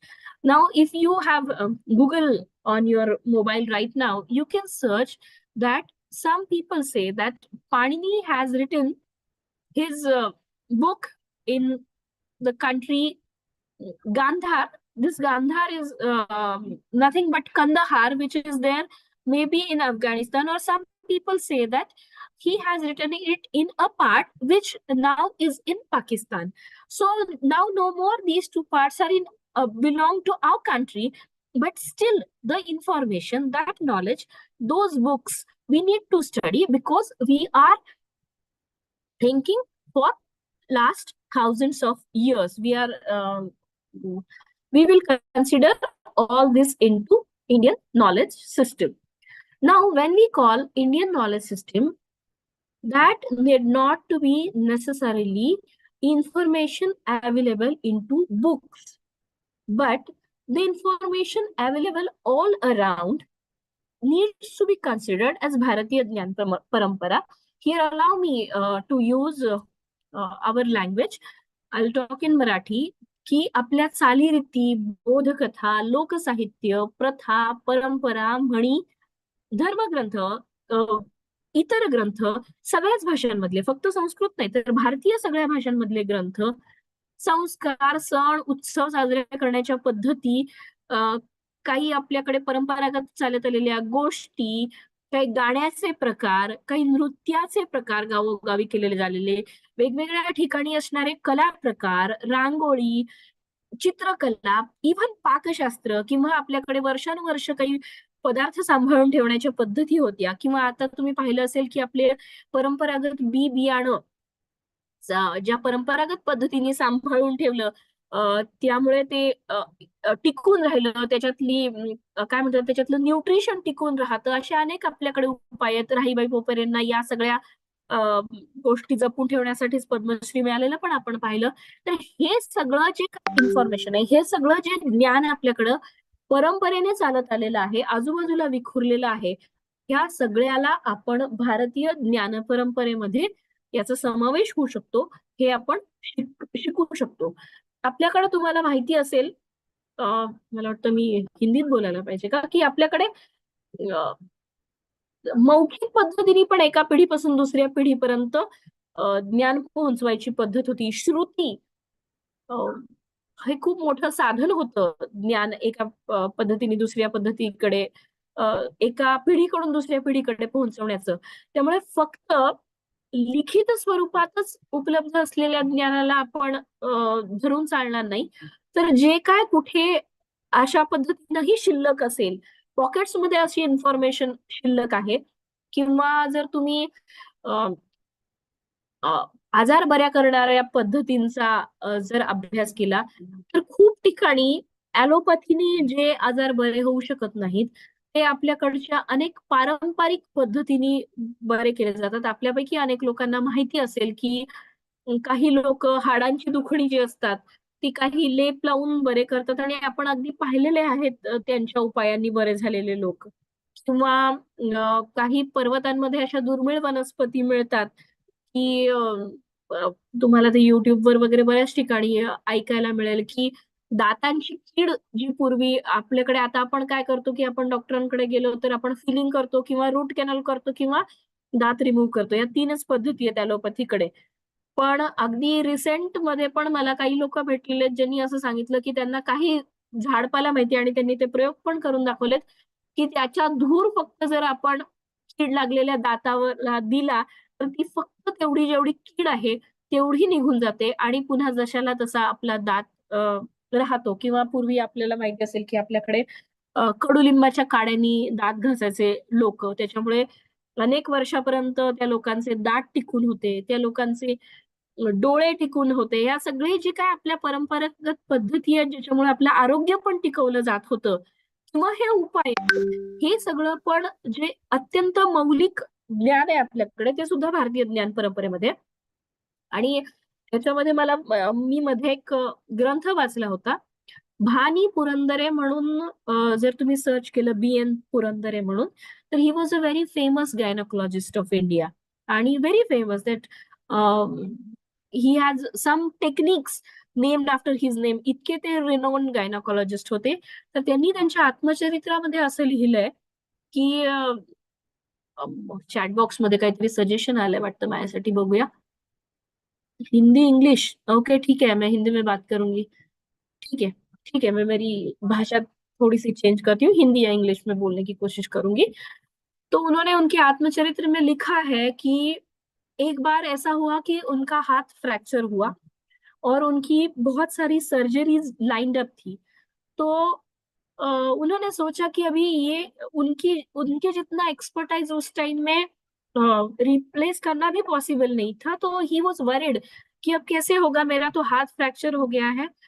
तो उनकी माँ जो ऐसे ही मतलब वैद्य घराने से आती थी, उन्होंने उनको कहा कि you just need not to worry, मैं तुम्हारे हाथ पे हमारी ट्रेडिशनल पद्धति से कोई ऐसा लेप लगा दूंगी, उसके साथ तुम्हारा हाथ भी हील होता रहेगा, लेकिन तुम्हें अपना काम रोकने की जरूरत नहीं है, उसको कोई प्लास्टर करने की जरूरत नहीं है।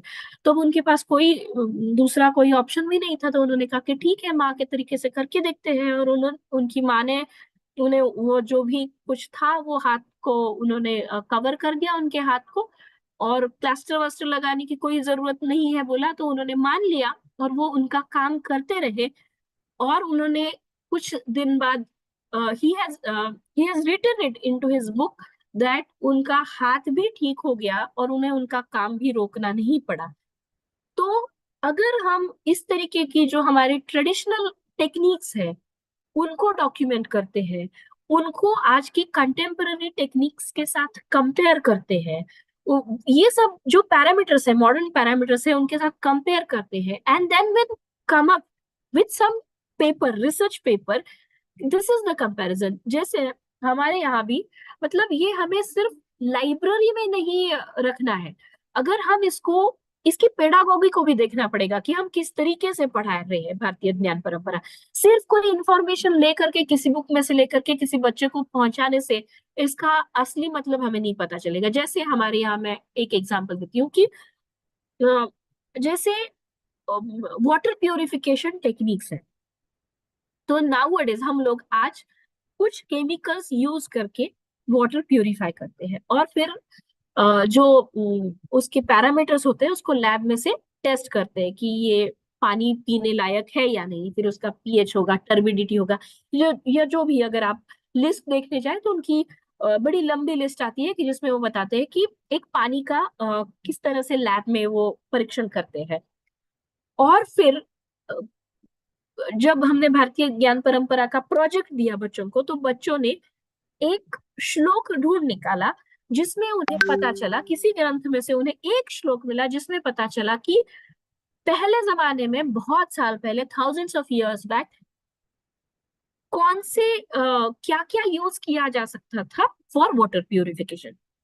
अब उन्होंने क्या किया कि उन्होंने उन सब चीजों के आज के कंटेम्पररी नाम ढूंढे कि क्या यूज किया था, ये कौन सा क्या था, कौन सी वनस्पति थी, फिर उसको जहां कहीं से ढूंढ लाए। फिर उन्होंने क्या किया कि पानी को, फिर वो 1 2 3 4, उन्होंने जो भी उनको मिली थी इंफॉर्मेशन, उस इंफॉर्मेशन के साथ एक्सपेरिमेंटेशन किया। वो सारे वेरिएबल्स, सारे फिक्स पैरामीटर, सबके साथ एक टेक्निकल साइंटिफिक एक्सपेरिमेंटेशन प्लान किया, और फिर उस पानी का सारा वो परीक्षण करवाया लैब में से। मॉडर्न जो कंटेम्पररी मेथड्स है उनके साथ वाटर प्यूरिफाई किया, same same water, same sample, मतलब एक ही सैंपल दोनों जगह यूज किया, उसका भी परीक्षण करवाया। और फिर जाके उन्होंने कंपेयर किया कि हमारे ट्रेडिशनल चीजों का यूज करके इस तरह से होता है, मॉडर्न करके इस तरह से होता है, और ये रिजल्ट से, और ये एक टेक्निकल पेपर हुआ। तो इस तरह से अगर हम हमारे इंफॉर्मेशन या ज्ञान पे काम करते हैं, तो हो सकता है कि हम उसको क्लासिफाई कर सके कि इसमें से आज भी कौन सी इंफॉर्मेशन, कौन सा ज्ञान हमें यूजफुल हो सकता है। हो सकता है कि हम कुछ बेटर, हमारे पास कुछ बेटर तरीके हो पहले, जिनको हम हमारे पास हमारा डॉक्यूमेंटेशन अभी नहीं बचा है, वो we have lost the documentation. So हो सकता है कि हमें आज पता नहीं है, लेकिन अगर हम इन लॉस्ट वो जो लिंक्स है उनको जोड़ने की कोशिश करें, तो we will come up with some new IPRs, we will come up with some new patents. और जैसे मैंने कहा कि ये कुछ कुछ पॉकेट्स में आज भी ये सब है, लेकिन हमें उनको डॉक्यूमेंट करके उनको हमारी जो मेन स्ट्रीम एजुकेशन है उसमें लाना पड़ेगा। इसके लिए हमें उसकी तरफ एक बैलेंस्ड दृष्टि से देखना पड़ेगा, ना कि कहीं एक जगह झुकाव के साथ। तो जैसे मैंने कहा कि उसको फिर पुरानी इंफॉर्मेशन को मॉडर्न, आज का जो अवेलेबल टेक्निक्स है उसके साथ अगर हम कंपेयर कर पाए, तो फिर हमें उसका फायदा होगा। जैसे हम लोग कह रहे थे कि क्या क्या उसमें होता है, तो सारी जो कलाएं हैं, सारी जो स्किल्स है, मतलब हमारे यहाँ बहुत सारी स्किल्स है जो कहीं रिमोट एरियाज के लोगों के पास भी कुछ कुछ स्किल्स है, कुछ आर्ट्स है, इन सब का डॉक्यूमेंटेशन करके उन्हें उनका अगर रिस्पेक्ट देने का काम भी इसमें होता है तो वो भी एक बहुत बड़ा काम होगा। तो इन लोग को उनके पास की जो इंफॉर्मेशन है, उनके जो स्किल्स है, उसको मेन स्ट्रीम में लाने के लिए भी हम IKS के साथ कोशिश कर सकते हैं। जैसे जैसे अभी इसका एग्जांपल जैसे है कि इसके साथ क्या हो सकता है फायदा। 2016 में योशिनोरी ओसुमी नाम के जापानीज साइंटिस्ट को नोबेल प्राइज मिला। अगर आप लोग सर्च कर सकते हैं गूगल पे कि ये योशिनोरी ओसुमी जो साइंटिस्ट है उनको क्यों मिला, तो उन्होंने लिखा है कि अगर हम कुछ सर्टेन इंटरवल के बाद अगर हम फास्ट रखते हैं तो हमारी बॉडी में जो अनवांटेड सेल्स है, बॉडी को कुछ खाने के लिए नहीं मिलता तो बॉडी उन अनवांटेड सेल्स को खा जाती है और इससे हमें बहुत बड़ी बड़ी बीमारियों से भी छुटकारा मिल सकता है। ऐसा कोई डिटेल में उनका सारा इंटरनेट पे अवेलेबल है, आप पढ़ के उसको देख लीजिए। लेकिन इंटरमिटेंट फास्टिंग तो हम लोग हमारे यहाँ कई सालों से मतलब हजारों सालों से जानते हैं, लेकिन हमने उसके अंदर कुछ साइंस भी होगा इस तरीके से अगर उसकी तरफ देखा होता तो शायद ये नोबेल हमें मिल जाता। तो ऐसी बहुत सारी कस्टम्स होंगी हमारे यहाँ, बहुत सारी परंपराएं होंगी कि हो सकता है क्या उसमें कुछ साइंस छुपा है, ये क्यों किया होगा। इस तरीके से हमें उन परंपराओं की तरफ देखने के लिए बच्चों को सिखाना पड़ेगा, क्योंकि ये बहुत ओल्ड सिविलाइजेशन है। तो हो सकता है कि हमारे यहाँ काफी लोगों ने पहले भी इन प्रॉब्लम्स के ऊपर सोचा होगा, उसके कुछ सॉल्यूशंस निकाले होंगे। लेकिन अब ये है कि हमें एक तो इंफॉर्मेशन ठीक से अवेलेबल नहीं है, डॉक्यूमेंटेड नहीं है, और उनकी लिखने का या उनका सोचने का तरीका भी हमें पता नहीं है। तो हमें इसके लिए फिर क्या करना पड़ेगा, हमें जो भी अवेलेबल इंफॉर्मेशन है उसको कलेक्ट करना पड़ेगा। अब वो बहुत लिमिटेड एडिशंस में ये सब इंफॉर्मेशन है, उसको डिजिटलाइज करना पड़ेगा।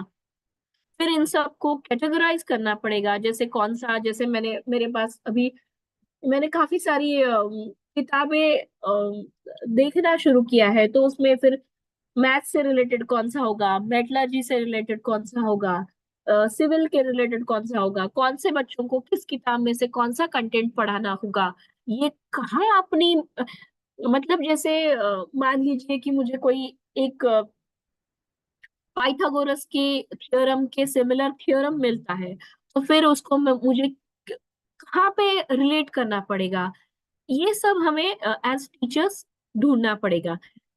फिर वो जो लिखते हैं वो कौन सी आ, किस टाइम में उन्होंने ये लिखा है, वहां के कुछ लोकल रेफरेंसेस उसमें आते हैं, उस टाइम के कुछ रेफरेंसेस उसमें आते हैं, तो हमें थोड़ा उस टाइम का उनकी बिलीफ सिस्टम या उनके रेफरेंसेस उन सबको समझना पड़ेगा। अब जैसे इसको मैं कंप्लीट कर लूं, फिर मैं एक एग्जांपल देना चाहूंगी कि हमें कुछ और लगता है वो इंफॉर्मेशन बता रही है और हो सकता है कि वो कुछ और बता रही है, उसका मैं एग्जांपल आपको बताना चाहूंगी। जैसा मैंने कहा कि फिर उसके ऊपर हमें एक्सपेरिमेंट्स करने पड़ेंगे, फिर उन एक्सपेरिमेंट्स को अपने को कंपेयर करना पड़ेगा आज की टेक्नोलॉजी के साथ, और फिर अगर हमें कुछ यूजफुल इंफॉर्मेशन मिलती है, कुछ नई जानकारी मिलती है, कुछ इफेक्टिव टेक्निक मिलती है, तो हमें उसके ऊपर पेटेंट लेना पड़ेगा, रिसर्च पेपर लेने पड़ेंगे, सो दैट कल को जाके कोई और ये ना क्लेम कर सके कि ये सब तो इंफॉर्मेशन हमारे पास थी ओरिजिनली। अब इसके लिए थोड़ी कुछ मिसकंसेप्शंस ऐसे है कि ये इररिलेवेंट है, ये मतलब ये आज की तारीख में इसका कोई मतलब नहीं है, यह समझने के लिए बहुत डिफिकल्ट है। तो ये सब साइंटिफिक नहीं है। तो इन सब से बाहर जाके हमें जो आज हमें ढूंढना पड़ेगा कि इनमें से, जैसे मैंने कहा ना कि हर चीज की परीक्षा करनी पड़ेगी हमें सबको साथ में लेके कि कौन सी इंफॉर्मेशन, कौन सा नॉलेज आज की तारीख में हम यूज कर सकते हैं, वो कंपेयर करना पड़ेगा। उसमें हो सकता है कुछ ऐसी भी चीजें निकल के आ जाए कि जो आज वो रिलेवेंस खो चुकी है। तो उन रिलेवेंस को जैसे जैसे मैं हमेशा एक कहानी सुनाती हूँ। अब मैं काफी देर से बोल रही हूँ तो शायद आप लोग थोड़ा थक चुके होंगे, तो मैं आपको एक कहानी सुनाती हूँ कि ऐसा कहते हैं कि एक गुरु जी थे जो स्कूल चलाया करते थे उनका।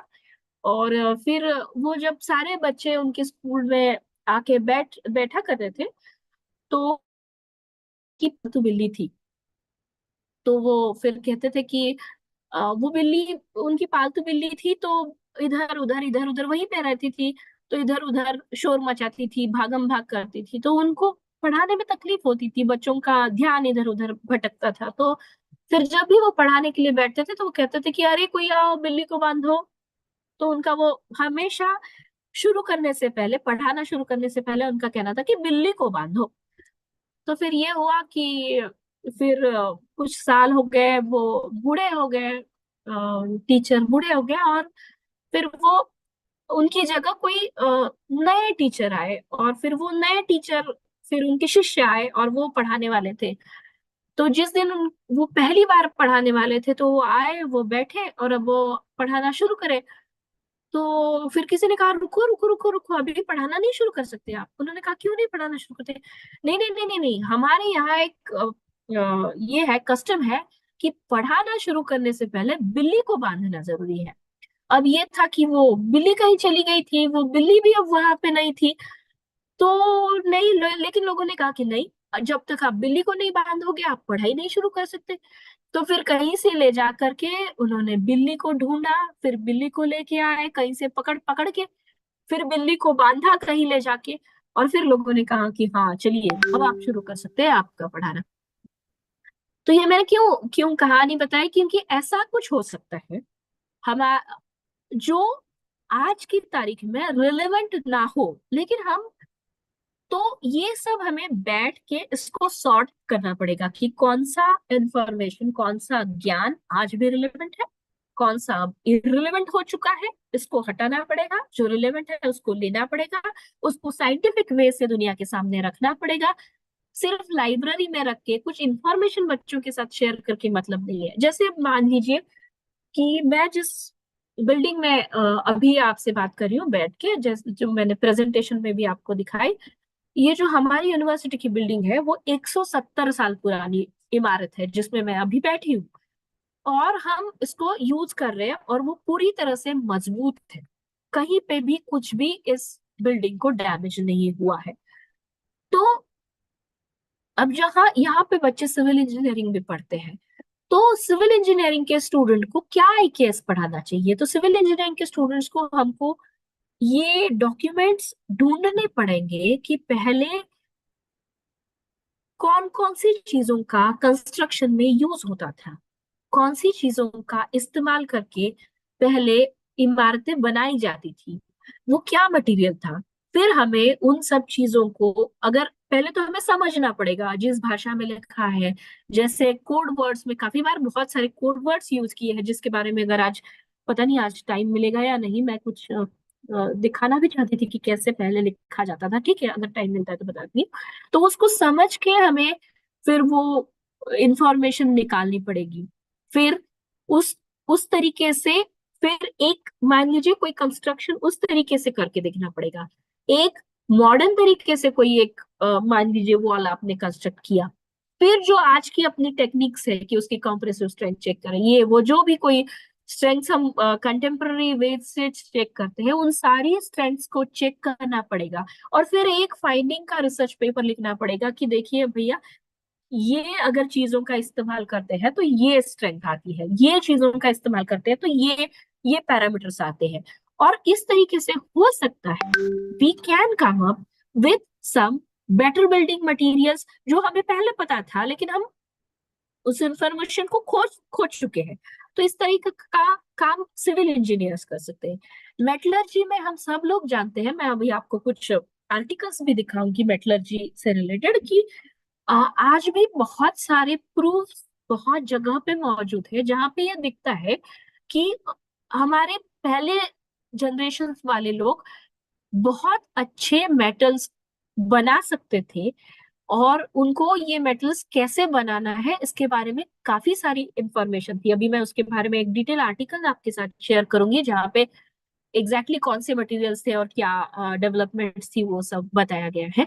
तो आज भी फिर हमें काफी सारे एक्सपेरिमेंट, केमिस्ट्री में तो बहुत सारे एक्सपेरिमेंटेशन हो रहे हैं, जैसे पुराने कई ग्रंथों में सेंट्स कैसे बनाए जाते हैं। हम जैसे मराठी या हिंदी में अत्तर कहते हैं, खुशबुएं कहते हैं, वो कैसे बनाई जाती थी, उसके क्या केमिकल फॉर्मूला थे, ये लिखे हैं। उसके ऊपर एक्सपेरिमेंट्स करके लोग बहुत सारे ये सेंट्स अभी बनाने लगे हैं, और इन सारे सेंट्स के पेटेंट भी लेना इन लोगों ने चालू किया है। तो ऐसा मतलब जैसे केमिकल इंजीनियरिंग वाले इस तरीके से इस एरिया में रिसर्च कर सकते हैं, सिविल वाले आर्किटेक्चर में हो सकता है, या फिर जैसे पहले जमाने में हमारे यहाँ मराठी में उसे बारव कहते हैं, हिंदी में शायद उसे बावड़ी कहते होंगे, बड़ी बड़ी जो कंस्ट्रक्टेड वेल्स होती है, वो बहुत सारी ऐसी बड़ी बड़ी वेल कंस्ट्रक्टेड वेल्स होती थी, कि जहां से पूरे विलेज को वाटर सप्लाई किया जा सकता था। वाटर डिस्ट्रीब्यूशन सिस्टम्स भी, इवन पुणे में भी काफी 300-400 साल पुराना वाटर डिस्ट्रीब्यूशन सिस्टम आज भी एग्जिस्टिंग है। तो या औरंगाबाद में हम देखते हैं कि वहां पे वो उसे पान चक्की कहते हैं, वो भी था। तो ये सब क्या था, ये किस तरीके से वो लोग ये मतलब क्यों वो लोग कंस्ट्रक्टेड वेल्स का इस्तेमाल कर सकते थे, वाटर डिस्ट्रीब्यूशन सिस्टम क्या था, आर्किटेक्चर क्या था, जैसे मैंने कहा वाटर प्यूरिफिकेशन सिस्टम क्या था, कंस्ट्रक्शन टेक्निक्स क्या थी, ये सब सिविल वाले सीख सकते हैं। ये जो मेटलर्जिकल एडवांसमेंट्स हमारे पास थी वो सीख सकते हैं। या हम लोग ऐसा कहते थे कि बहुत अच्छा सिल्क हमारे यहाँ बनता था, इसलिए हम गारमेंट का सप्लाई भी हमारे यहाँ से बहुत बहुत होता था। फिर ये जो लोग हैं जो गारमेंट टेक्नोलॉजी आज भी स्टडी करते हैं, तो वो लोग उसका स्टडी कर सकते हैं कि किस तरीके से वो कपड़ा बनाया जाता है। तो मतलब मैं टेक्निकल एजुकेशन से आती हूँ, तो मैं अपने एरिया की बात कर रही हूँ। या जैसे मैथमेटिक्स में भी हमारे पास अ, हम जो मानते हैं, मैंने एक भावना करके जर्नल आता है, अब किसी और के फाइंडिंग्स है तो ये ठीक नहीं है कि मैं उनके फाइंडिंग्स को आपके सामने रखूं। वो भावना करके जर्नल है, मैथमेटिक्स पे निकलता है, तो उस जर्नल को आप सब्सक्राइब करेंगे।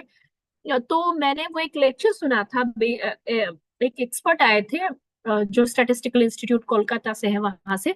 तो उन्होंने 10 ऐसे थियरम के बारे में बताए कि जो हमें लगता है कि वेस्टर्न कंट्रीज ने वो मैथमेटिकल प्रूफ्स दिए हैं, लेकिन उसका ओरिजिन उसके पहले, जिसका आधार है कि उसके पहले वो ग्रंथ बने हैं, उन ग्रंथों में लिखा हुआ था, लेकिन हमने देखा नहीं है तो हमें पता नहीं है। तो हो सकता है कि हमें और भी कुछ मैथमेटिक्स वाले उस मैथमेटिक्स में काम कर सकते हैं, कि कौन से प्रिंसिपल्स थे, क्या कोई नई टेक्निक्स थी जो आज हमें पता नहीं। या हो सकता है कि आजकल बहुत क्विक कैलकुलेशन का जमाना है, तो ऐसी क्विक कैलकुलेशन वाली कौन सी टेक्निक्स थी जो हमें ये जो कम्पिटिटिव एग्जाम्स है, जैसे हम बच्चों को पढ़ाए तो जेई वगैरह कम्पिटिटिव एग्जाम्स है, उसमें उनको एडवांटेज थे। तो भले आप मैथमेटिक्स, वो आपका जो आर डी शर्मा है या जो भी किताबें आप उससे पढ़ाते उसी में से पढ़ाइए, लेकिन साइमल्टेनियसली कोई एडिशनल टेक्निक्स अगर हम हमें इन स्टडीज से मिलती है, तो इन एडिशनल टेक्निक्स को भी हमें हमारे बच्चों को पढ़ाना पड़ेगा, सो दैट वो इंटरनेशनली, पहले ही हम लोग काफी अच्छा आईक्यू के लिए जाने जाते हैं, हम इंडियंस पूरी दुनिया में बहुत अच्छे आईक्यू के लिए जाने जाते हैं। अगर हम इन हमारी खोई हुई टेक्निक्स को और आगे लेके आए, तो हो सकता है कि हम और भी टेक्नोलॉजी में आगे बढ़ सके। इसके लिए इन सबका साइंटिफिक स्टडी करने की जरूरत है। अब जैसे मान लीजिए, अब जैसे मैंने मैंने कुछ मराठी में लिखा यहाँ पे, ये मेरा आर्टिकल जो मैंने लिखा मराठी में, तो अब मराठी में लिखा हुआ आर्टिकल अगर मैंने आज आपके सामने हिंदी में रखा, तो फिर ये जो भी कुछ मैंने कुछ सोचा था, जो कुछ कहीं से ढूंढा था, उसको फिर किसी और को, जैसे मैंने कहा कि हर एक को फिर वही एफर्ट्स डालने की जरूरत नहीं पड़ेगी। उसी तरीके से हमें, अगर हम में से किसी ने भी किसी कोई इंफॉर्मेशन हमें मिलती है, तो वो बाकी भाषाओं में भी हमें उसको ट्रांसलेट करना पड़ेगा, सो दैट सबको इस इंफॉर्मेशन का फायदा हो। तो ये भी एक हमारे सामने बड़ी अपॉर्चुनिटी है कि ये स्टडी करेंगे, हम ये रिसर्च पेपर लिखेंगे, उनको ट्रांसलेट करेंगे। इसके लिए हो सकता है कि कोई एक भाषा का एक्सपर्ट और कोई एक टेक्नोलॉजी का एक्सपर्ट, दोनों को साथ में बैठ के काम करना पड़ेगा। तब जाके हो सकता है कि हमें ओरिजिनल कुछ हमें मिले। इसमें बुक्स, जैसे हमने सीओईपी में यही जरूरत को देखते हुए सीओईपी की टेक्स्ट बुक बनाई है, जिसे हम अभी हो सकता है नेक्स्ट लेक्चर से मैं ऑनलाइन भी सबके लिए अवेलेबल करा सकूं। तो क्योंकि एक्सपर्ट्स, मान लीजिए पूना में बहुत सारे एक्सपर्ट्स हैं, तो उन्होंने जो भी आर्टिकल्स हमारे साथ शेयर किए हैं, अगर हम उनको सब तक पहुंचाए तो क्योंकि ये पॉकेट्स में अवेलेबल है इंफॉर्मेशन, तो इनको सबके साथ शेयर करने की भी बहुत जरूरत है, इसमें काम करने की जरूरत है, पेटेंट लेने की जरूरत है। और जैसा मैंने कहा कि यूजीसी, मिनिस्ट्री ऑफ एजुकेशन ने इसके ऊपर काफी काम किया है। उनका एक गाइडलाइंस अगर आप सबने देखा होगा, अभी थोड़ी देर पहले जो सज्जन वो सब डाल रहे थे लिंक, अगर वो मेरी और भी एक मदद कर सके कि आईकेएस पे भी जो यूजीसी की गाइडलाइंस है, अगर आप उन गाइडलाइंस को भी सबके लिए शेयर कर सके, तो उन्होंने उसमें कुछ मॉडल करिकुलम भी बना के दिए हैं कि हमें कौन सी चीजों का उसमें हमें इंक्लूड करनी है, उसके बारे में उन्होंने बताया है। और उन्होंने ये भी वहां पे कहा है कि आपको ऑथेंटिसिटी के बारे में बहुत केयरफुल रहना पड़ेगा कि आप जो रेफरेंसेस बच्चों को दे रहे हैं, उनकी ऑथेंटिसिटी के लिए आपको थोड़ा उसके ऊपर कोशिश करना पड़ेगा, अभ्यास करना पड़ेगा।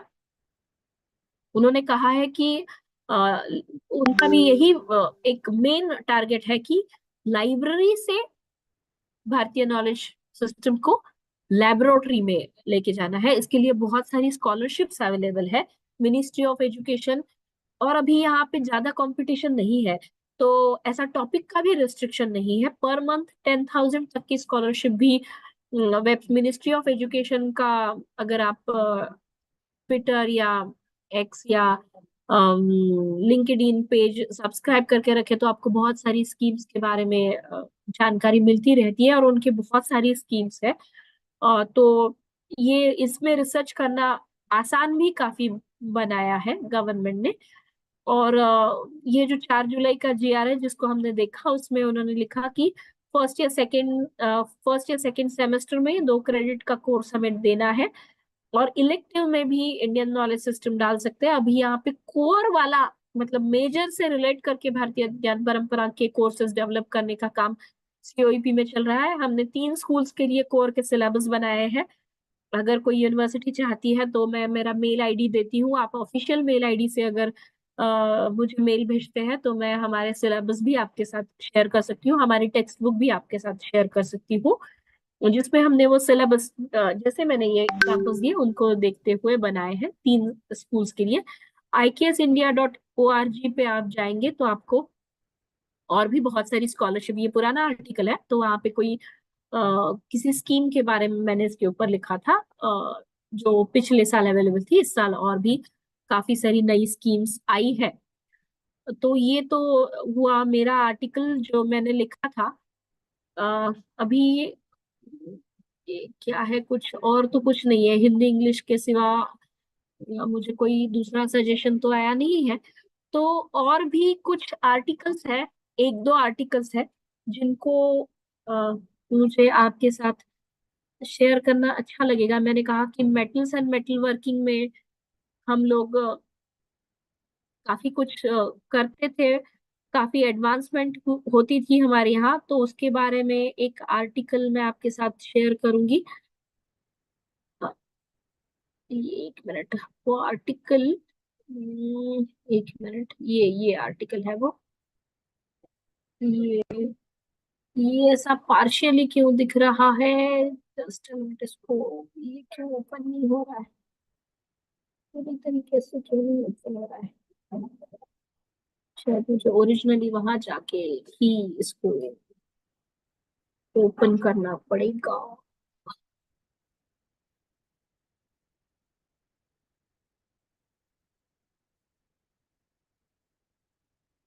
हाँ, एक मिनट। हाँ, अब शायद ये ठीक से शायद शेयर हो। I hope my screen is visible to you all. Half you are saying Marathi, few are saying Hindi, English. Okay, so अलग अलग मेरा मैं अभी मैं कहीं कई जगह हिंदी में भी बोलती हूँ, कई जगह मराठी में भी बोलती हूँ, तो मैं यूट्यूब पे दोनों वीडियोस डाल देती हूँ, हिंदी वाला भी डाल देती हूँ, मराठी वाला भी डाल देती हूँ। तो हाँ जी, तो ये एक आर्टिकल है जिसमें मेटल्स एंड मेटल वर्किंग में हम कितने एडवांस थे उसके बारे में एक साइंटिफिक स्टडी प्रेजेंट किया है। तो ये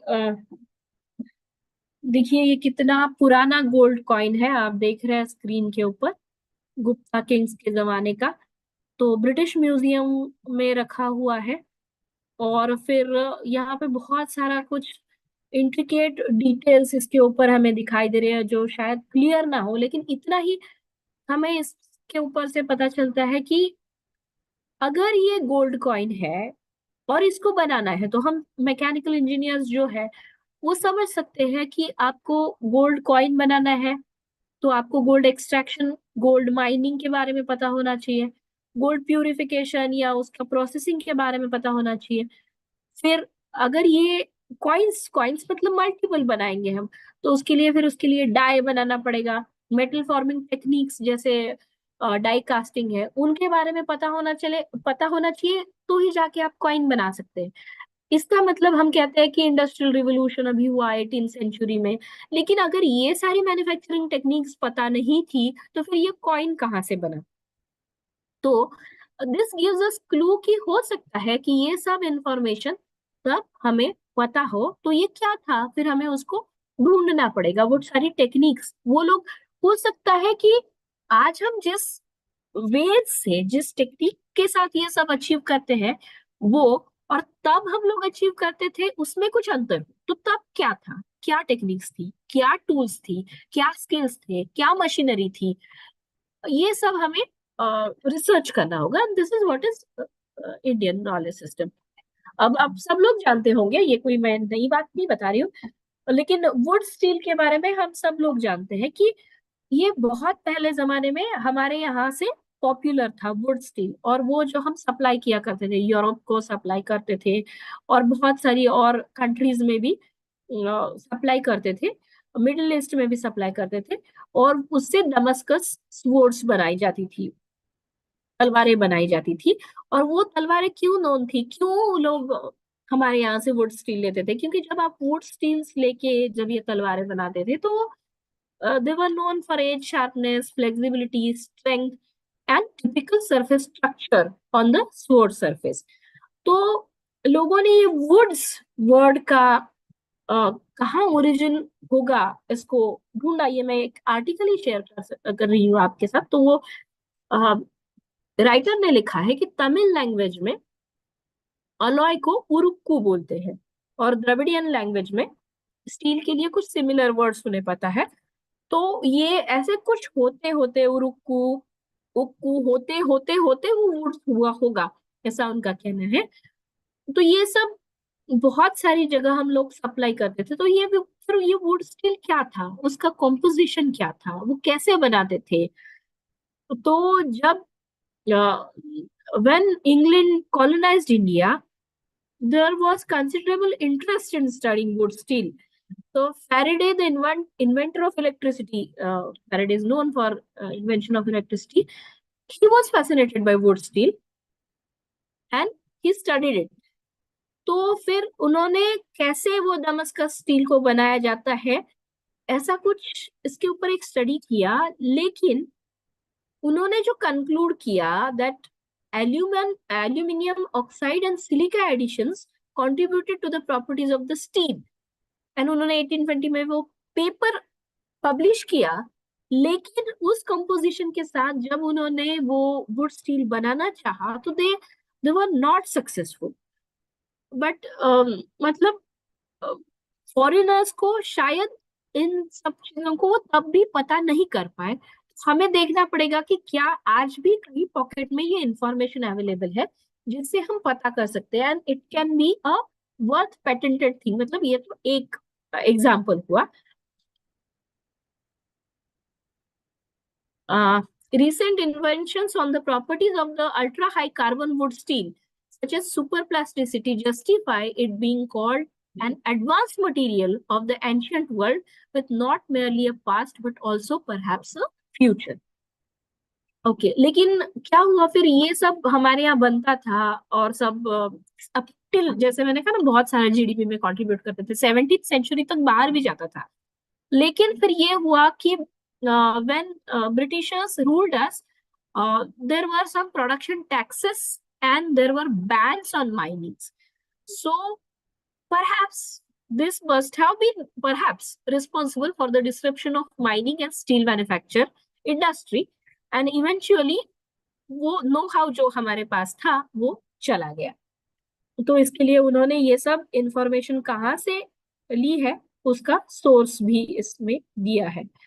तो हम मराठी में हम लोग कहते थे जब हम बच्चे थे, तो कहीं कहीं सुनते थे, वो हमारी दादी नानी बोला करती थी कि साहेबाचा पोऱ्या कसा अकली, वह गाना गाते थे, साहेबाचा पोऱ्या कसा अकली, बिन बैलाची गाड़ी त्याने हकली। इसका मतलब है ये जो अंग्रेजों को हम साहब बोलते थे ना, तो साहेबाचा पोऱ्या कसा अकली मतलब ये साहब लोग कितने इंटेलिजेंट है कि बिना बैलों को यूज करते हुए वो गाड़ी चला सकते हैं। मतलब we have started believing and still many of us still believe, मतलब ये जो हमारे ऊपर राज हुआ है अंग्रेजों का, इस वजह से हम सोचते हैं कि सारी जो मॉडर्न टेक्नोलॉजी है ये सब वेस्ट में बनती है और वेस्ट से फिर हम उसको फॉलो करते हैं। मतलब वेस्ट हमारे से आगे है और हम उनको फॉलो करते हैं।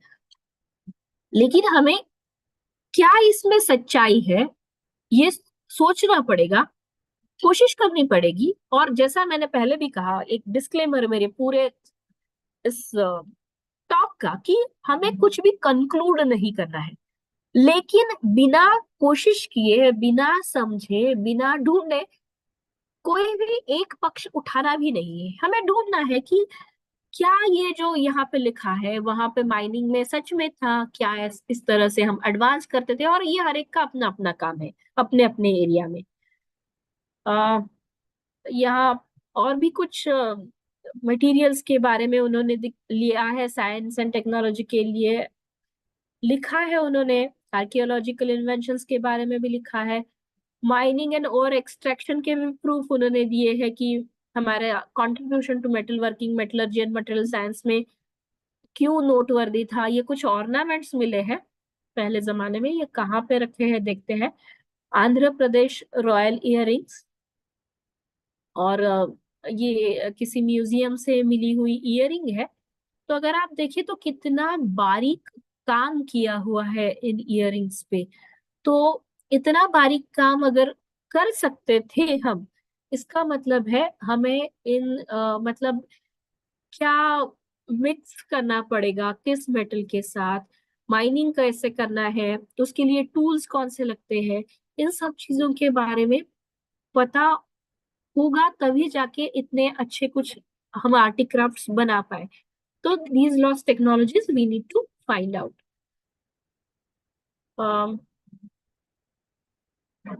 Yes. So there are some researchers in 1980. Hindustan Zinc Limited sponsored a research project on the recovery of zinc from the ancient slags, which was successfully conducted at Indian Institute of Technology, Kanpur. और इसके लिए उन्होंने British museum research laboratory के और department of archaeology वगैरह बहुत लोगों ने कोलैबोरेट करके ये उन्होंने काम किया। And these investigations suggest that the tradition of underground mining in India goes back to the 13th century BCE. ये उनकी साइंटिफिक रिसर्च के फाइंडिंग्स है। और फिर उन्होंने कहीं झवर नाम के डिस्ट्रिक्ट में, उदयपुर के पास, उन्होंने कुछ कुछ उन्हें ऐसी चीजें मिली कि underground mining of lead zinc ores in the southern Rajasthan during 5th and 4th centuries BCE भी होता था.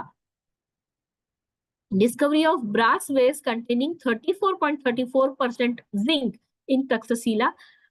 So these archaeological surveys also give proof. Radiocarbon dating of the remains of wooden stairways and other artifacts received from the ancient mines indicate that lead zinc mining existed as far as 500 BCE.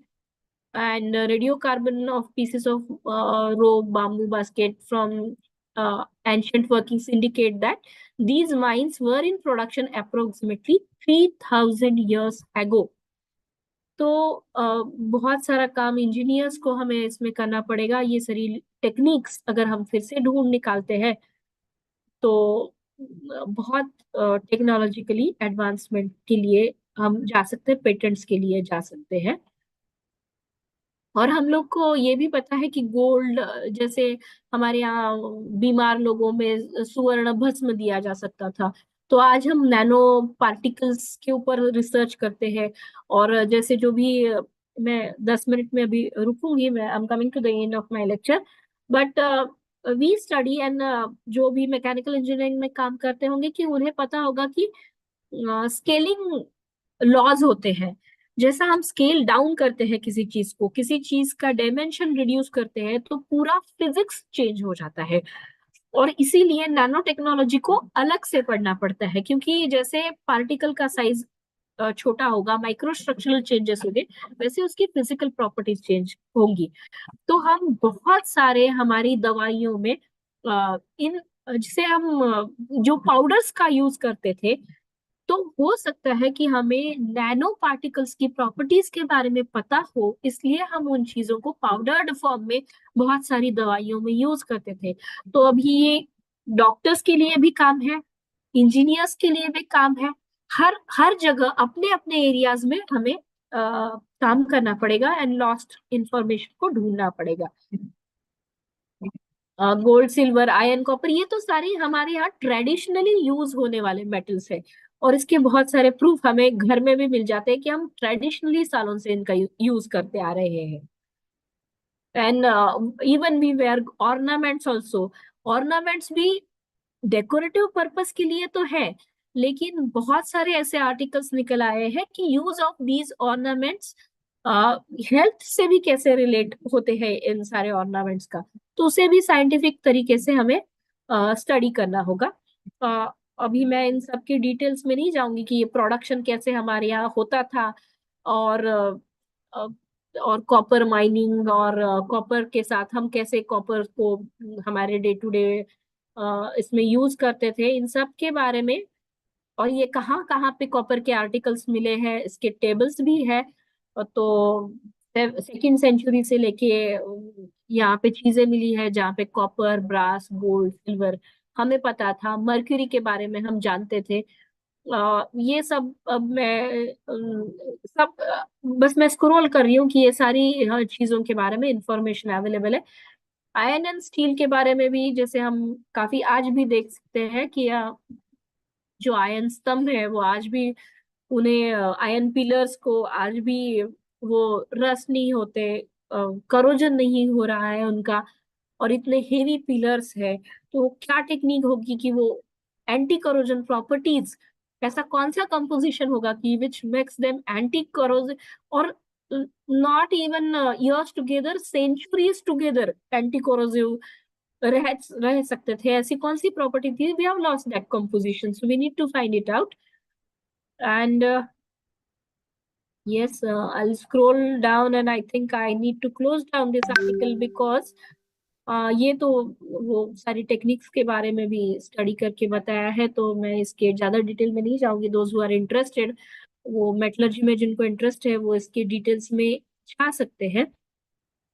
मैं एक article आप लोगों को दिखाना चाहूंगी. Michael डेमिनो का article है, sorry Michael डेनिनो का आर्टिकल है. India's scientific mind quest for infinity इस नाम से।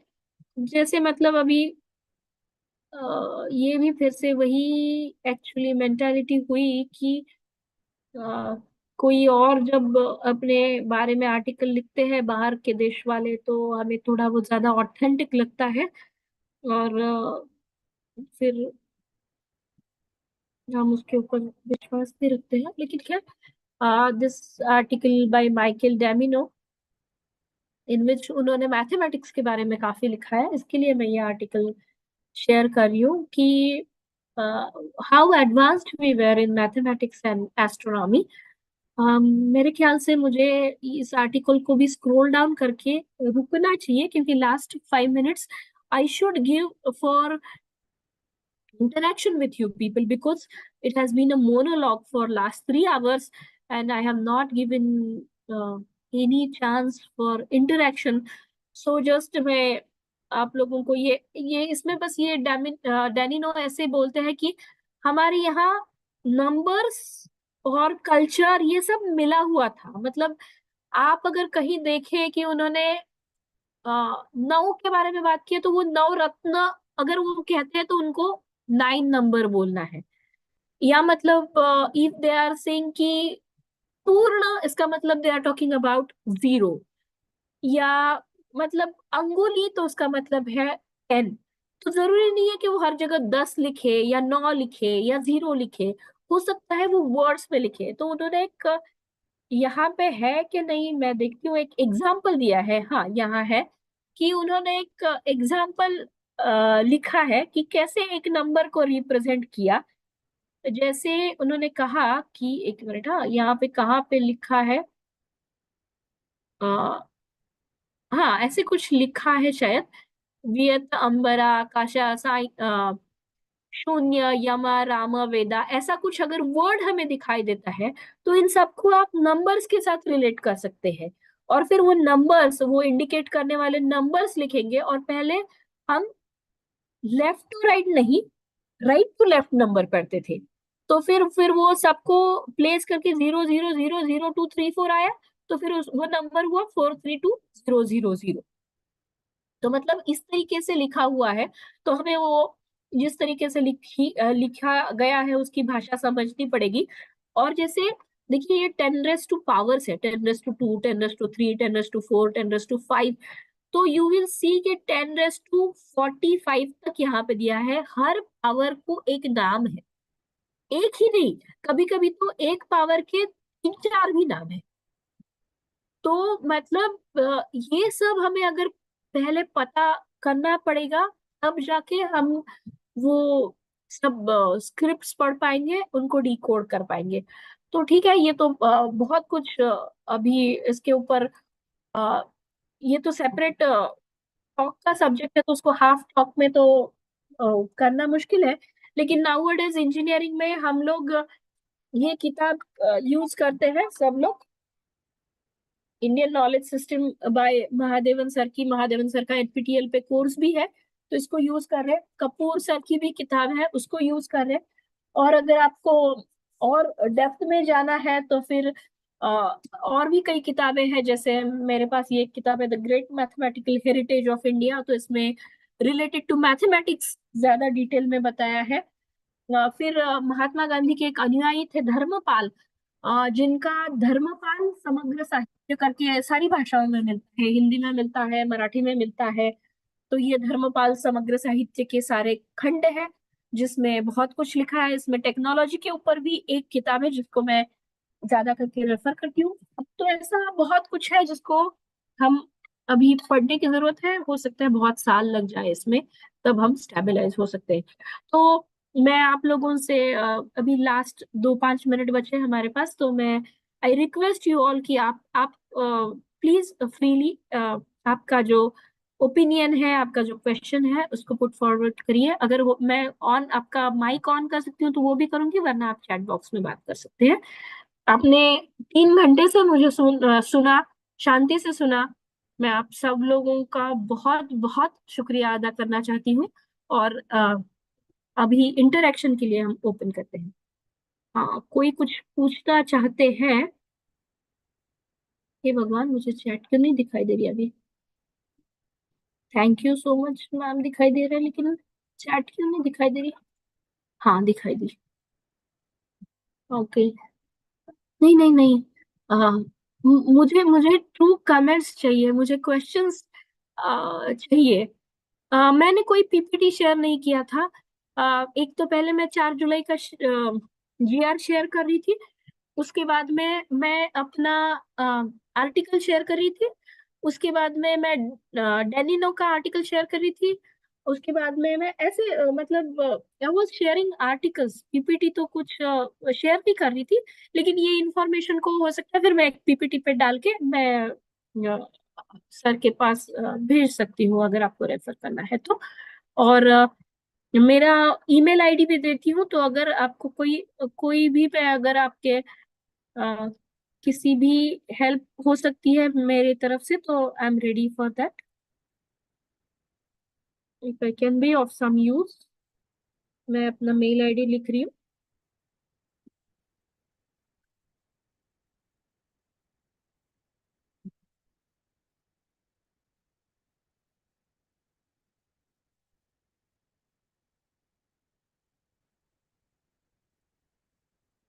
तो इफ यू नीड, आपके आर्टिकल की लिंक, ठीक है, वो दे देती हूँ, आर्टिकल की लिंक देती हूँ, वो तो मराठी में लिखा था। जी जी, जी जी, इंफॉर्मेशन देती हूँ। आईकेएस के ऊपर अभी आज हमने जो बात की ना, वो बहुत हमने सरफेस पे बात कर रहे थे। आज हम आईकेएस के बारे में, मतलब क्या कहते हैं ना, थॉट प्रोसेस हम अपनी बना रहे थे। लेकिन आईकेएस की जो इंफॉर्मेशन है ना, मतलब जैसे मैथ्स में क्या हो रहा है, या मेटलर्जी में क्या हुआ था, या सिविल में क्या हुआ था, इसको थोड़ा और ज्यादा डिटेल में कोई अलग से सेशन में हम उसको कवर करने की कोशिश करेंगे। अगर कभी मौका मिले तो अलग से आईकेएस के ऊपर पूरा 1 दिन का या 3 घंटे का ऐसा कुछ करते हैं, जिसमें सिविल, मैकेनिकल और मैथ्स ऐसा अलग अलग करके फिर उसके आर्टिकल्स के ऊपर हम बात करेंगे। ये कुछ बहुत सारी किताबें हैं मेरे पास, मैं बस आपको अभी ये दिखा सकती हूँ। ये इंग्लिश में ट्रांसलेटेड किताबें हैं। तो ये सब किताब डॉक्टर प्रमोद पवार, इनको अनम्यूट करने की कोशिश मैं करूंगी। आस्क टू अनम्यूट, मैंने, अरे बाप रे, आस्क टू अनम्यूट यही ऑप्शन आ रहा है मेरे पास, अनम्यूट तो हो रहा नहीं है। हो गया क्या अनम्यूट? Yes, ma'am. हाँ हाँ हाँ हाँ। Am I audible? Yes sir, you are audible, very much audible. The lecture was delivered on IKS or BKS, Indian Knowledge System. I have one question to ask. जी sir. Uh, the question is all about uh, it's all about imparting knowledge of Indian knowledge system to the students or engaging students at हाँ large in हाँ future. हाँ। So, what's the strategy behind it? Whether artificial intelligence tools will be employed in the effective dissemination of knowledge, ठीक। or the human resource will be the replacement of disseminating knowledge? And is there any plan for covering different uh, areas of knowledge or disciplines of knowledge? And what's the scope of IKS? Yes, ma'am. जी, अगर मैं ठीक से समझूं फिर आप मुझे correct करिए, मैंने आपका क्वेश्चन ठीक से समझा तो, कि आर्टिफिशियल इंटेलिजेंस को आईकेएस के साथ कैसे जोड़ सकते हैं, ऐसा कुछ शायद आपको पूछना था। मैं अगर ठीक से समझू तो एक ना बहुत अच्छा, अभी मुझे आर्टिफिशियल इंटेलिजेंस और आईकेएस का अच्छा रिसर्च पता चला। एक आईआईटी के प्रोफेसर थे, उन्होंने एक बहुत सारा डेटा शेयर किया। जो कैलामिटीज आई थी, नेचुरल कैलामिटीज आई थी फ्रॉम 2007 टू 2000, अभी 24-25 तक, उन्होंने वो कैलामिटीज को सारा एक एक्सेल शीट पे लिया, उसकी डेट्स, उसके लोकेशंस, उसको ज्योग्राफिकल मैप पे प्लॉट किया अपने देश के, और फिर उन्होंने उसके ऊपर एआई लगाया। तो उससे उनको ऐसा पता चल रहा है कि कुछ सर्टन मतलब तिथियों पे, जैसे वो जो पोजीशंस थी ग्रहों की, तब वो कैलामिटीज, बड़ी कैलामिटीज होके भी ह्यूमन लॉस कम हुआ है। और कुछ ऐसी तिथियां थी कि जहां पे छोटा भी कुछ हुआ है कैलामिटी तो बड़ा लॉस हुआ है। तो वो कोशिश कर रहे हैं इसको इंडियन नॉलेज सिस्टम के साथ जोड़ने की। हमारे यहाँ जो भारतीय ज्योतिष शास्त्र है उसमें फिर ऐसा कुछ होता है कि जिसमें वो कहते हैं कि यहाँ पे ये नहीं करना चाहिए, वहां पे वो नहीं करना चाहिए, ये ग्रहों की स्थिति ऐसी होती है। तो वो एआई को लगा रहे हैं ज्योतिष के साथ। और हो सकता है कि ज्योतिष को वो एक तरीके का एआई ही था ऐसे बताए, तो ऐसा कुछ हो सकता है। लेकिन अभी जैसे आपने थोड़ा अलग टॉपिक की बात की कि ह्यूमन को एआई रिप्लेस करेगा क्या, तो मुझे नहीं लगता है। मतलब ये मेरा आज के टॉपिक के साथ कहीं रिलेटेड नहीं है, लेकिन ह्यूमन को रिप्लेस नहीं होगा सर। बस एआई की वजह से जॉब चेंज होंगे। एआई को अगर हम अच्छी स्मार्ट तरीके से यूज करेंगे तो शायद और नई अपॉर्चुनिटीज, हाँ, जो रिपीटेटिव जॉब्स थे, जैसे अब कोई खत लिखना है, जो एप्लीकेशन लिखना है, जो आर्टिकल लिखना है, या जैसे अब मैंने कहा, जैसे सर ने मुझे कहा कि मैडम आप मुझे पीपीटी भेज दीजिए। तो पहले जमाने में मुझे क्या करना पड़ता था कि वो पीडीएफ को लेके पीपीटी बनाने में मेरे 2-3 दिन चले जाते थे। अब मैं अगर एआई टूल का यूज करूं, बोलूं उसको कि ये मेरा आर्टिकल है जो मैंने खुद लिखा है, उसमें उसमें एआई नहीं यूज किया मैंने, लेकिन उसको पीपीटी में कन्वर्ट करना है तो एआई को दे दिया, तो मेरा यहाँ लेक्चर चलता रहेगा, पीछे मेरी पीपीटी बनती जाएगी। तो इस तरह से हम स्मार्टली यूज करेंगे तो हमें रिप्लेसमेंट, ह्यूमन को रिप्लेस करना इतना आसान नहीं है। इस मतलब ये तो मेरा ओपिनियन की बात होती है, I am not expert into that. जी, एक लास्ट क्वेश्चन लेते हैं और हम लोग रुकते हैं फिर कभी नेक्स्ट टाइम कभी मिलेंगे तो फिर और बात करेंगे।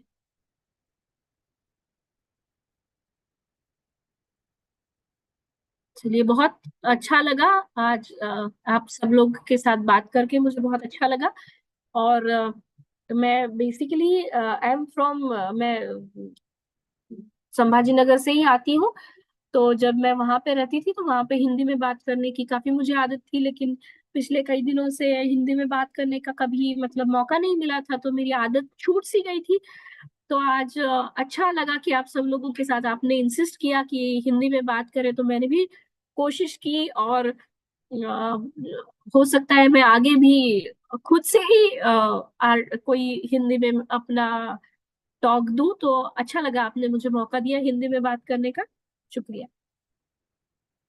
अगर किसी को कुछ सवाल नहीं है तो मैं अपना सेशन क्लोज करने की इजाजत चाहती हूँ। सर, अगर आप मुझे सुन रहे हैं तो क्या मैं सेशन क्लोज करूं? Yes ma'am, thank you so much ma'am. Thank you sir, thank you sir, आपने मौका दिया। और अगर आपको कुछ भी सुझाव है इम्प्रूवमेंट के लिए तो आप कृपया मुझे दीजिए। मैं अगली बार ज्यादा इम्प्रूव्ड वर्जन में अपना टॉक प्रेजेंट यस मैम, करूंगी। आपको हम फीडबैक भी शेयर करेंगे पार्टिसिपेंट। जी सर, जी thank you sir, so much. शुक्रिया।